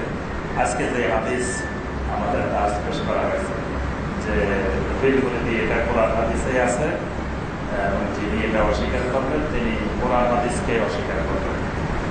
কোথায় আছে সেটা হলো এই হাদিসে জিবরিল আলাইহিস সালাম বলছেন যে আমাকে ইহসান সম্পর্কে বলেন। নবী সাল্লাল্লাহু আলাইহি ওয়াসাল্লাম বলছেন আ'বুদাল্লাহ কা'আন্নাকা তারা ওয়া ইন লাম তাকুন তারাহু ফাইন্নাহু ইয়ারাক। এটাই দলিল।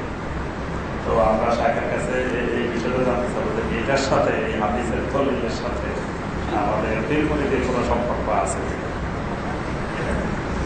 এখানে তো এহসানের সংজ্ঞাটা দেওয়া হচ্ছে দিনের তৃতীয় স্তর। এহসানটা হচ্ছে আসলে দিনের 3 নম্বরে বললেও ইমান ইসলাম প্র্যাকটিসের সর্বোচ্চ স্তর হচ্ছে এহসান। এহসানের দ্বারা যদি থাকি আমরা তাহলে সবগুলো সবচেয়ে ফুল স্ট্যান্ডার্ডের মধ্যে থাকলো। আর যদি এহসানের দিকটা আমাদের কোনো ঘাটতি হয় তাহলে আমাদের ইসলামেও ঘাটতি হবে, ইমানেও ঘাটতি হবে। তো এখানে তো পীর এবং মুরিদি সেই জিনিসটা কি, সেটা হচ্ছে একজন ব্যক্তি তার ভক্তদেরকে একটা নিজাম বা একটা পদ্ধতির মধ্য দিয়ে সীমাবদ্ধ করে ফেললেন, তাই না? পীর মুরিদের মধ্যে অনেকগুলো নিজাম আছে না, নকশবন্দিয়া, চিশতিয়া, কাদেরিয়া, মুজাদ্দিদিয়া ইত্যাদি। দেখবেন যে একটা পদ্ধতি আরেকটাকে সমর্থন করে না। আবার যে মুজাদ্দিদিয়া তাদেরকে কিন্তু চিশতিয়ারা ইয়ে করছে না, মানে রিকগনাইজ করছে না, স্বীকৃতি দিচ্ছে না। তাহলে সেখানে মানে এই সংজ্ঞাটি আমরা বোঝা গেল যে আমি কিছু ব্যক্তিকে একটা সীমারেখার মধ্যে আবদ্ধ করলাম, সেটা আমার বানানো সীমারেখা। তারপরে কি হয়, এর মধ্যে কিছু ওয়াজিফা আছে, ওয়াজিফা সুনির্দিষ্ট ওয়াজিফা, প্রত্যেক তরিকার এবং প্রত্যেক পীরের এক একটা ওয়াজিফা আছে। সেখানে রাসূল সাল্লাল্লাহু আলাইহি ওয়াসাল্লামের উপর সালাত দিয়ে শুরু হয় আর তার নিজের সমস্ত 14 গোষ্ঠীর লোকদেরকে সেখানে ঢুকিয়ে দেওয়া হয়। এগুলো বাজারে পাবেন, আপনারা দেখবেন। এরপরেও কিছু ওয়াজিফা তারা তৈরি করে যে এই সময় এটা পড়তে হবে, এভাবে এটা পড়তে হবে, তারপরে খানকায় ঢোকার সময় এভাবে ঢুকতে হবে ইত্যাদি। এই যে নানা জিনিসগুলো যে তৈরি করা হয়েছে রিচুয়াল, এগুলো কোরআনের সাথে কোনো সম্পর্ক নেই। তো এই যে পদ্ধতিটা বলা হলো, একজন পীর তার ভক্তবৃন্দেদেরকে একটা সিস্টেমের মধ্যে যে তারা নিয়ে আসলেন, সেটা কিসের ভিত্তিতে? আর এইটা কি এহসানের এই হাদিসের এই বক্তব্য থেকে বোঝা যায়? এখানে বলা হচ্ছে এহসান হচ্ছে তুমি এমনভাবে আল্লাহর ইবাদত করবে যেন তুমি তাকে দেখছো, এবং যদি তা না করতে পারো তাহলে তুমি এমনভাবে ইবাদত করবে যেন তিনি তোমাকে দেখছেন। এখানের সাথে একজন পীরের এখানে তো কোনো বর্ণনা দেখছি না। আবার পীরের কাছে বায়আত নিয়ে ভক্ত হওয়া, এখানে তো সে বর্ণনাগুলোও নাই। সুতরাং যারা পীর মুরিদির দলিল এখান থেকে নিচ্ছেন, এই জিনিসটা কিন্তু মানে আরেকটা জিনিস আমরা দেখি, সেটা হচ্ছে যে দেখা যায় যে বিভিন্ন লোকজন মানুষের সামনে দলিল পেশ করতে গিয়ে কোরআনের কিছু কোট করেন। সবাই তো আর কোরআনের অর্থ জানে না, কোট করে। আরে উনি তো কোরআন থেকে 5টা আয়াত কোট করলেন, হাদিস থেকে বুখারী থেকে 3টা, মুসলিম থেকে 2টা, সুনান থেকে 1টা, এতগুলো হাদিস। কিন্তু যারা অর্থ জানে তারা না বুঝে আসলে এগুলো উনি যা দাবি করছেন, যার দলিল হিসেবে পেশ করছেন, ও দলিলটাই শুদ্ধ না। অথবা আরবিটার অর্থ একটা, উনি সাধারণ মানুষকে বোঝাচ্ছেন আরেকটা। এই ঘটনাটা কিন্তু বহু ক্ষেত্রে ঘটছে। তো যাই হোক, আমরা এই যে প্রকাশ্য ভাষ্য, আপনারা তো এই হাদিসের এই অংশটুকুর অর্থ শুনলেন, এমনভাবে আল্লাহর ইবাদত করে যেন তোমরা তাকে দেখছো, আর যদি না দেখে থাকো তাহলে তিনি তোমাদেরকে দেখছেন। এর মধ্যে পীর মুরিদি আসে কোত্থেকে বলেন? এর মধ্যে পীর মুরিদির সিলসিলা আসে না, এমনকি এখানে তালিমের বিষয় আসে না। এটা হচ্ছে আপনার মুরাকাবার সিস্টেমটার দিকে ইন্ডিকেট করছে যে আপনি এতটাই সতর্কতার সাথে, খুজুরের সাথে, কনসেন্ট্রেশনের সাথে, মনোযোগের সাথে কাজটা করবেন অ্যাজ ইফ আল্লাহ আপনার সামনে দাঁড়িয়ে আছেন। তার মানে আপনার কাজের সর্বোচ্চ মানে আপনি পৌঁছবেন। ইসলামের মুরাকাবার এটা হচ্ছে মেইন কথা। আপনার পারফরমেন্স সর্বশ্রেষ্ঠ হবে, আর তা না পারলে এর কাছাকাছি অন্তত যেন হয়। আর এটাই আসলে ওই যে একটু আগে যেটা মুরাকাবা বলেন, সুফি মুরাকাবা, অথবা ওই যে মেডিটেশন, এই মেডিটেশনের মাধ্যমে তারা কিন্তু মানুষকে কাজের পারফরমেন্সেই উন্নীত করতে চাচ্ছে, আর কিছু না। যে আপনি পড়াশোনায় মন বসে না, একজন বলছে মুরাকাবা করেন, আরেকজন বলছে মেডিটেশন করেন। কে বলছেন কোয়ান্টাম মেথডে করেন, কে বলছেন সিলভার মেথডে করেন, অথবা গোল্ডেন মেথডে করেন, ইত্যাদি নানা মেথডে করেন। আর আমরা বলছি ইসলামিক মেথডে করেন, ইসলামিক দিক নির্দেশ অনুযায়ী করেন। জি, সর্বশেষ আমরা সংক্ষিপ্তভাবে যেটি জানতে চাইব, আজকে আসলে অনেকগুলো প্রশ্ন এর সাথে রিলেটেড আছে, খুবই গুরুত্বপূর্ণ এবং সমাজে এগুলো খুব প্রচলিত। সর্বশেষ যেটি সেটি হলো যে আমরা বলছি যে আল্লাহ পাক আমাদের সাথে আছেন। এখানে যে বিষয়টা প্রশ্ন আসছে যে আল্লাহ পাক বলছেন যে আমিও আকারা হয়ে রেখে থাকতে পারি, যে আমরা তার একেবারে নিকটে, তারপরে বাংলা সেখানে থেকে আমি সাথেই আছি, তারপরে বলা না জানি না অনেকগুলো আয়াত আছে। এখানে আল্লাহ সাথে আছেন, আল্লাহ নিকটে, এগুলো বলতে কি বোঝানো হয়েছে? আরেকটি বিষয় হলো আল্লাহ পাক আরশের উপরে আছেন, আরশে আছেন। এটা বললে যে আল্লাহকে তো একটা স্থানে সীমাবদ্ধ করা হয়। কেউ তো এটা বুঝতেছেন যে আল্লাহকে মানে সীমাবদ্ধ করা হচ্ছে, আল্লাহকে তো সীমাবদ্ধ করা যাবে না, তাহলে এটা কিভাবে করা হচ্ছে? এই বিষয়টা নিয়ে আমাদের আজকে প্রশ্ন করেছে। জি, প্রথম হচ্ছে যে আল্লাহ বলেছেন তিনি আমাদের সাথে আছেন, আইনামা তাকুনু ফাতাম্মা ওয়াজহুল্লাহ ওয়া নাহনু আকরাবু ইলাইহি মিন হাবলিল ওয়ারিদ, শাহরগের চাইতেও আমরা কাছে, ইত্যাদি এরকম আরও অনেকগুলো আয়াত, লা তাহজান ইন্নাল্লাহা মা'ানা, এগুলো তো আমরা বলেছি। আমার মনে হয় আলোচনার মধ্যে একটু আলোচনা এসেছে যে আল্লাহ আমাদের সাথে আছেন এর প্রকৃত অর্থটা কি, আর আল্লাহ আসলে কোথায় আছেন তার প্রকৃত জবাবটা কি। প্রকৃত জবাব হচ্ছে আল্লাহ আরশের উপর আছেন, আসমানে আছেন। তার পক্ষে একাধিক দলিল আমাদের আলোচনা আজকে গিয়েছে। আর যারা বলছেন এই আয়াতগুলোকে সরাসরি আল্লাহ সর্বত্র বিরাজমান এই আয়াতের মানে এই অর্থে যারা ব্যবহার করছেন এগুলোকে দলিল হিসাবে, সেখানে আল্লাহ আরশের উপর আছেন এই আয়াতগুলোর কোনো জবাব তাদের নাই। এক।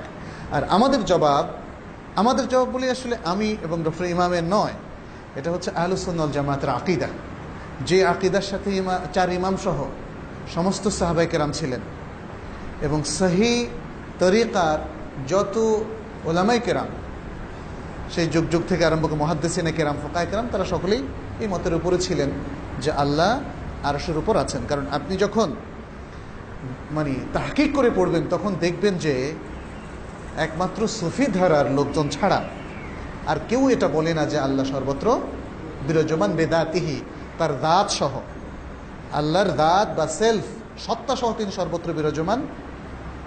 আচ্ছা, সেই জন্য আরেকটা জিনিস বলতে হয় যে যদি বিরাজমানই হন সবখানে, তাহলে তিনি নিরাকার হলে এটা সম্ভব, হলে সম্ভব হয় না। তা আল্লাহকে নিরাকার করলেন, তাহলে আখিরাতে কি দেখবেন আপনি?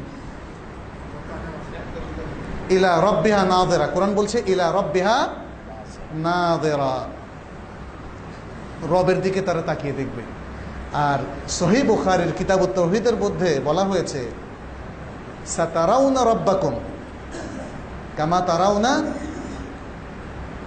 এটা কি এরপরে বলেছে মানে পূর্ণিমার চাঁদকে যেভাবে তোমরা স্পষ্ট দেখো মেঘহীন আকাশে, ঠিক তেমনি তোমাদের রবকে দেখবে। কি দেখবেন আপনি? নিরাকারকে কি দেখা যায়? বাতাস দেখেন? হ্যাঁ, তো আল্লাহ কি বাতাস? না, আল্লাহ আল্লাহই, লাইসা কামিথলিহি শাইউন ওয়া হুয়াস সামিউল আলিম, আল্লাহর মতো কোনো কিছুই নাই, তিনি সর্বশ্রোতা সর্বদ্রষ্টা, ওয়া হুয়াস সামিউল বাসীর। যাই হোক, তাহলে আল্লাহ আরশের উপর আছেন, এটা নিয়ে আর ফার্দার গবেষণারই কোনো প্রয়োজন নেই, যেহেতু এটা কোরআনের ইনফরমেশন, এটা হাদিসের ইনফরমেশন। অনেক দলিল আছে, যেমন আমরা যে হাদিসটা বললাম আল্লাহু ফিস সামা, আরেকটা হাদিস আছে ইরহামু মান ফিল আরদি ইয়ারহামুকুম মান ফিস সামা, যারা জমিনে আছে তাদেরকে তোমরা রহম করো, সদয় হও তাদের প্রতি, তাহলে যিনি আসমানে আছেন তিনি তোমাদের প্রতি সদয় হবেন। ইস্তাওয়া আলাল আরশ কোরআনে অনেকবার এসেছে, আল্লাহ আরশের উপর আছেন। সমাসীন কথাটা আমরা বলবো না, এই তর্জমাটা সঠিক নয়, কারণ সমাসীন মানে আসীন, মানে বসে আছেন। আল্লাহ আরশের উপর বসে আছেন, এটা তো আহলে সুন্নাত ওয়াল জামাতের কেউ বলেননি, তাহলে আল্লাহ আরশের উপর আছেন, এতটুকুই আমরা বলবো। এটাই হচ্ছে তর্জমা, আল্লাহ আরশের উপর আছেন। এটার আরবি অর্থ হচ্ছে সুআদা ওয়ারতাফা, আরশের উপর উঠে আল্লাহ সেখানেই আছেন। সুআদা ওয়ারতাফা, আল্লাহ আরশের উপর উঠে সেখানেই আছেন। এরপরে কি অবস্থায় আছেন আর কোনো টেক্সটে সে কথা বলা হয়নি। আচ্ছা, এখানে আরেকটা বিষয় খুব ইম্পর্টেন্ট আহলুস সুন্নাত ওয়াল জামাতের আকীদা, সেটা হচ্ছে হালিল্লাহু বাইনুন আন খালকিহি আম দাখিলুন ফি খালকিহি ওয়াফনা ফি খালকিহি ওয়াবকা ফি খালকিহি, আল্লাহ কি তার সৃষ্টি থেকে পৃথক, নাকি আল্লাহ এবং মাখলুক, খালেক এবং মাখলুক একই জিনিসের মধ্যে একীভূত? আপনার মধ্যে কি আল্লাহ আছেন? আপনার ভিতরে আল্লাহ আছেন? তাহলে স্পষ্ট হলো আল্লাহু বাইনুন আন খালকিহি, আল্লাহ তার সমগ্র সৃষ্টি থেকে পৃথক। অবতার, এটা কাদের বিশ্বাস? অবতার মানে হচ্ছে দেবতা যার মধ্যে অবতরণ করে। এটা একটা ধর্মর বিশ্বাস অনুযায়ী মানুষের মধ্যে, অন্যদের মধ্যে তাদের দেবতা অবতরণ করে, তখন সে নিজেও অবতার হয়ে যায়, তাই না? কৃষ্ণ, সে তো সমাজের একজন মানুষ ছিল, কিন্তু সে অবতার হয়ে গেল, এরকম। তাহলে কিন্তু আমাদের রাসূল সাল্লাল্লাহু আলাইহি সাল্লামের উপরে কি আল্লাহ তাআলা কখনো এসেছেন? মানে উনি তো সবসময় জিবরিলকে পাঠিয়েছেন না, রাসূল সাল্লাল্লাহু আলাইহি সাল্লামের উপর তো আল্লাহ কখনো অবতরণ করেন নাই। কোনো মানুষের উপর অবতরণ করেছেন? কোনো সাহাবীদের উপরে? কিন্তু অনেক ধর্মের বিশ্বাস অনুযায়ী ফ্রিকুয়েন্টলি আল্লাহ অবতরণ করতে পারেন এবং অনুপ্রবেশ করতে পারেন তার কোনো সৃষ্টির ভেতরে, যেখান থেকে ফানাফিল্লা বাকাফিল্লা আকিদাগুলো এসেছে। এই জন্য মনসুর হাল্লাদ যে বলতো আনাল হক আনাল হক, মানে আমি আল্লাহ আমি আল্লাহ আমি আল্লাহ, এটাকে তারা বলেছে যে এটা আসলে তার কোনো দোষ ছিল না, কারণ আল্লাহ তো অলরেডি তার ভিতরে প্রবেশ করে বলা শুরু করেছে আনাল হক আনাল হক। ফলে মানুষ যে তাকে শাস্তি দিয়েছিল তখনকার প্রশাসকরা নিজেকে আল্লাহ দাবি করার কারণে, এটা ছিল ভুল। কারণ মনসুর হাল্লাজ আনাল হক বলেননি, বলেছেন আল্লাহ তার মুখ দিয়ে, কারণ আল্লাহ অলরেডি তার ভেতরে। তখন নাউযুবিল্লাহি মিন যালিক, নাউযুবিল্লাহি মিন হাযা কুল্লি, এই সব কিছু থেকে আমরা আল্লাহর কাছে পানাহ চাই। তো সুতরাং আল্লাহ আরশের উপর আছেন, এটা নিয়ে আমাদের বিচলিত হওয়ার কিছুই নেই। এই ইনফরমেশন কার? আল্লাহ এবং রাসূলুল্লাহ সাল্লাল্লাহু আলাইহি সাল্লামের। ইস্তাওয়া আলাল আরশ, একদম ক্লিয়ার টেক্সট, এখানে আর কোনো গবেষণা প্রয়োজন নাই। আল্লাহ কি একজন যথেষ্ট না একাধিক? এ নিয়ে অনেকে গবেষণা করতেছে। অন্যান্য ধর্মগুলো গবেষণা করে দেখেছে যে একজন আল্লাহ আসলে চলে না। এই জন্য খ্রিস্টানরা 3 আল্লাহ বিশ্বাসী, আর হিন্দুরা ভাবে যে না না ভাই, একজন দুজনে হবে না, কোটি কোটি লাগবে, তাই না? কিন্তু মুসলিমরা এত গবেষণায় যায় নাই। মুসলিমরা শুধু ওহির উপর নির্ভর করেছে, কোরআন এবং সুন্নাহ। এটাকে আমরা হক জেনেছি। সুতরাং এখানে কি বলে? এখানে বলে যে আল্লাহ একজন, তিনি আরশের উপর আছেন, তিনি আসমানে আছেন এবং তিনি আমাদের সাথে আছেন তার জ্ঞান দিয়ে, তার দৃষ্টি দিয়ে, তার শোনা দিয়ে, তার কুদরত দিয়ে, তার শ্রবণ দিয়ে এবং কুদরত দিয়ে। অর্থাৎ তার সব কিছু সর্বব্যাপী, সৃষ্টির প্রতিটা জায়গায় পৌঁছে যায় তার দৃষ্টি, তার শ্রবণ, তার কুদরত এবং তার ইলম। ফলে আল্লাহ আমাদের সাথে আছেন, এর ব্যাখ্যা এর আগেও বলেছি। এখন আমাদের মধ্যে যারা হয়তো ভিন্ন ধর্মের, কোনো কালে কনসেপ্ট তো চলে আসে, মানুষ যখন তাহকিক করে না তখন ভিন্ন ধর্মের ধর্মীয় এক্সচেঞ্জ ঘটে। এক এক ধর্মের কালচারের সাথে অন্য ধর্মের কালচারের এক্সচেঞ্জ হয়, বিনিময় হয়। ধর্মীয় বিশ্বাসগুলো কিন্তু চেঞ্জ হতে থাকে এবং এই ধর্মীয় বিশ্বাস, এক ধর্মের বিশ্বাস আরেক ধর্মে প্রবেশ করে যখন মানুষের মধ্যে ইগনোরেন্স এবং অজ্ঞতা থাকে। তখন এদেশে বিশেষ করে যখন দেখি যে আরে আপনি বলতেছেন আপনার বাড়িতে আপনার ভাইয়ের মধ্যে আপনার এক দেবতা ঢুকছে, তাইলে আমাদের আল্লাহ আরেকজনের মধ্যে ঢুকতে অসুবিধা কোথায়? এটা তো এখন প্রতিযোগিতা স্টেজ, মানে প্রেস্টিজের ব্যাপার হয়ে গেছে। যাই হোক, মনে হয় এইভাবে আল্লাহ তার সৃষ্টির মধ্যে একদম লীন হয়ে যাওয়ার বিষয়টা এভাবেই এসেছে। এই ব্যাপারে একটা সুন্দর থিসিস করেছেন কুষ্টিয়া ইসলাম বিশ্ববিদ্যালয়ের একজন প্রফেসর ডক্টর আবু বকর জাকারিয়া।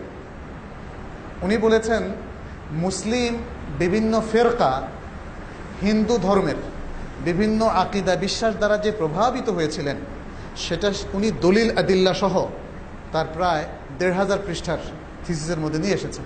তার বিষয়টাই সেটাই ছিল যে মুসলিমদের বিভিন্ন সেক্ট বা ফেরকা যারা হিন্দু ধর্মের কোনো কোনো আকিদা দ্বারা প্রভাবিত হয়েছেন, সে আকিদাগুলো কোনগুলো, সে আমলগুলো কোনগুলো। আর আমরা তো এখন দেখতেই পাচ্ছি মেডিটেশনের মধ্যে হিন্দু ধর্মের বেশ কিছু আসন প্র্যাকটিস করা হচ্ছে না? তাহলে রিচুয়ালের মধ্যে আমরা শ্রাদ্ধ অনুষ্ঠান এখন করা শুরু করেছে আরও আগ থেকে। 40 তো শ্রাদ্ধ অনুষ্ঠানই নাকি? 40 তো কোনো দলিল শরিয়াতে নাই। তাহলে এই যে বিষয়গুলো, তাহলে দেখা যাচ্ছে আনুষ্ঠানিকভাবেও অন্য ধর্মের অনেক কালচার আমরা গ্রহণ করেছি, কিন্তু ইসলামে এটার পারমিশন নাই। আপনি হয়তো বলবেন করলে করছি আর কি, অসুবিধা কি? অসুবিধা হচ্ছে ইসলাম আমাকে আপনাকে যতক্ষণ পর্যন্ত আমরা মুমিন এবং মুসলিম থাকি ততক্ষণ পর্যন্ত অন্য ধর্মের কোনো কৃষ্টি কালচারকে ঢুকতে, পৌত্তলিকতাকে অ্যাকসেপ্ট করতে ইসলাম পারমিশন দেয় না। ব্যাস, এটা হচ্ছে সাফ কথা। এই জন্য আমরা বলি যে এগুলো পারমিটেড না। এবং এই ব্যাপারে আমাদের ওলামাই কেরাম এই 1400 বছর ধরে, 1438 চলতেছে তো, এই 1438 বা আরও 10 বছর বাড়ান বা 13 বছর, 1451 বছর ধরে হিজরি সাল অনুযায়ী আর কি, 51 বছর ধরে তারা একমত।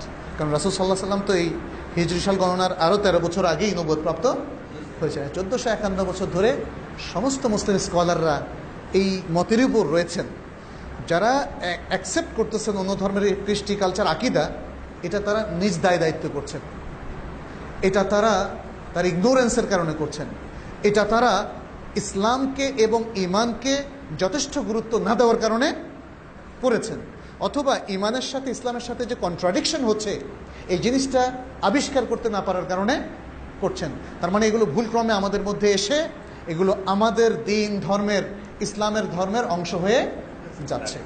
তো সেটা থেকে আমাদের অবশ্যই সাবধান থাকতে হবে। আসুন আমরা সবাই সাবধান হই, নিজেদের ইমান, ইসলাম, আমলকে, আকিদাকে আমরা সংরক্ষণ করি, হেফাজত করি। আমরা অন্য ধর্মের প্রতি বিদ্বেষ ছড়াচ্ছি না, বিদ্বেষ পোষণও করছি না, কিন্তু আমাদের নিজেদের ধর্মের পবিত্রতা, পরিশুদ্ধতা, অথেন্টিসিটি এটা মেনটেন করার অধিকার আমাদের আছে। এবং আমরা যারা জ্ঞান চর্চা করি, জ্ঞান দ্বারা আলোকিত হওয়ার চেষ্টা করছি, আপনাদেরকেও সেই জ্ঞানের আলো আমরাও আপনাদেরকে বিতরণ করতে পারি এবং সবাই মিলে একটা সুস্থ সুন্দর ইমানি পরিবেশ, ইসলামী পরিবেশ আমরা পাওয়ার অধিকার রাখি, আশা রাখি, এবং সেই প্র্যাকটিসই আমরা করছি। আল্লাহ আমাদের সকলকে সে তৌফিক দান করুন। হাদা ওয়া সাল্লাল্লাহু ওয়াসাল্লাম আলা নবিয়িনা মুহাম্মদ ওয়া আলা আলিহি ওয়া আসহাবিহি আজমাইন। আসসালামু আলাইকুম ওয়া রাহমাতুল্লাহি ওয়া বারাকাতুহু।